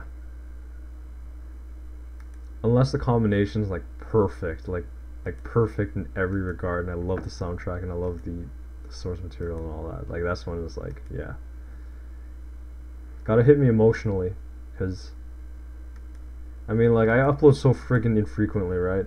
Like, everything that I upload has to be like worth it. Are you a fan of Hotline Miami? I know nothing of the game. All I know is the song Run, and I like that song a lot. That's the only thing that I know about that game, is that one song.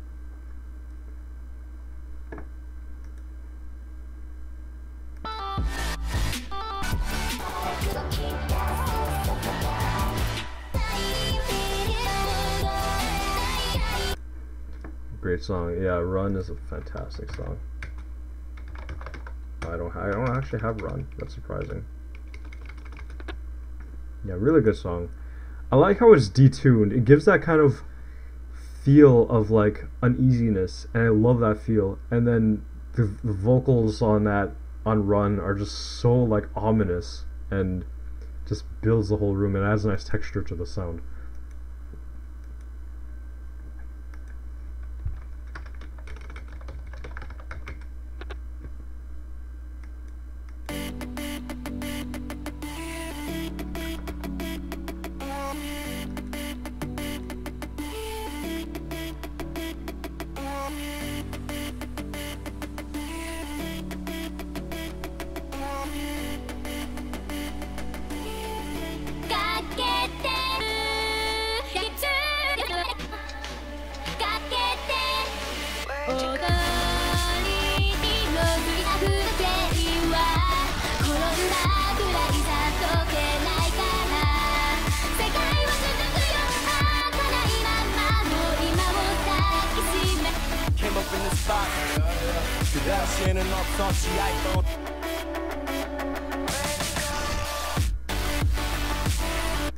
Man, I'm not sure how I feel about the song. It's like, The drop is really, really crushed.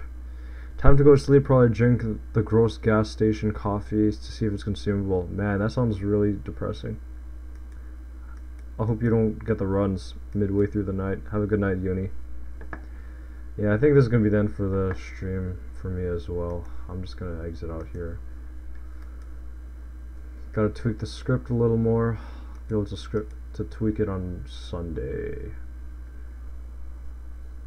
Tweak it on Sunday. 2 more weekends with it and it should be at a good level, and I'll start recording. It's kind of funny that my subscriber base is all mashup people, and like they already know how to make mashups and shit. It's a good 6 months of 2018. Yeah. Okay, well. Oh, 3.5 hours. That's a pretty good time. Okay, see y'all later. Thanks for dropping by. Good night, everyone. I'm gonna go to sleep. Been up since like 6 today. Yeah, but in FL.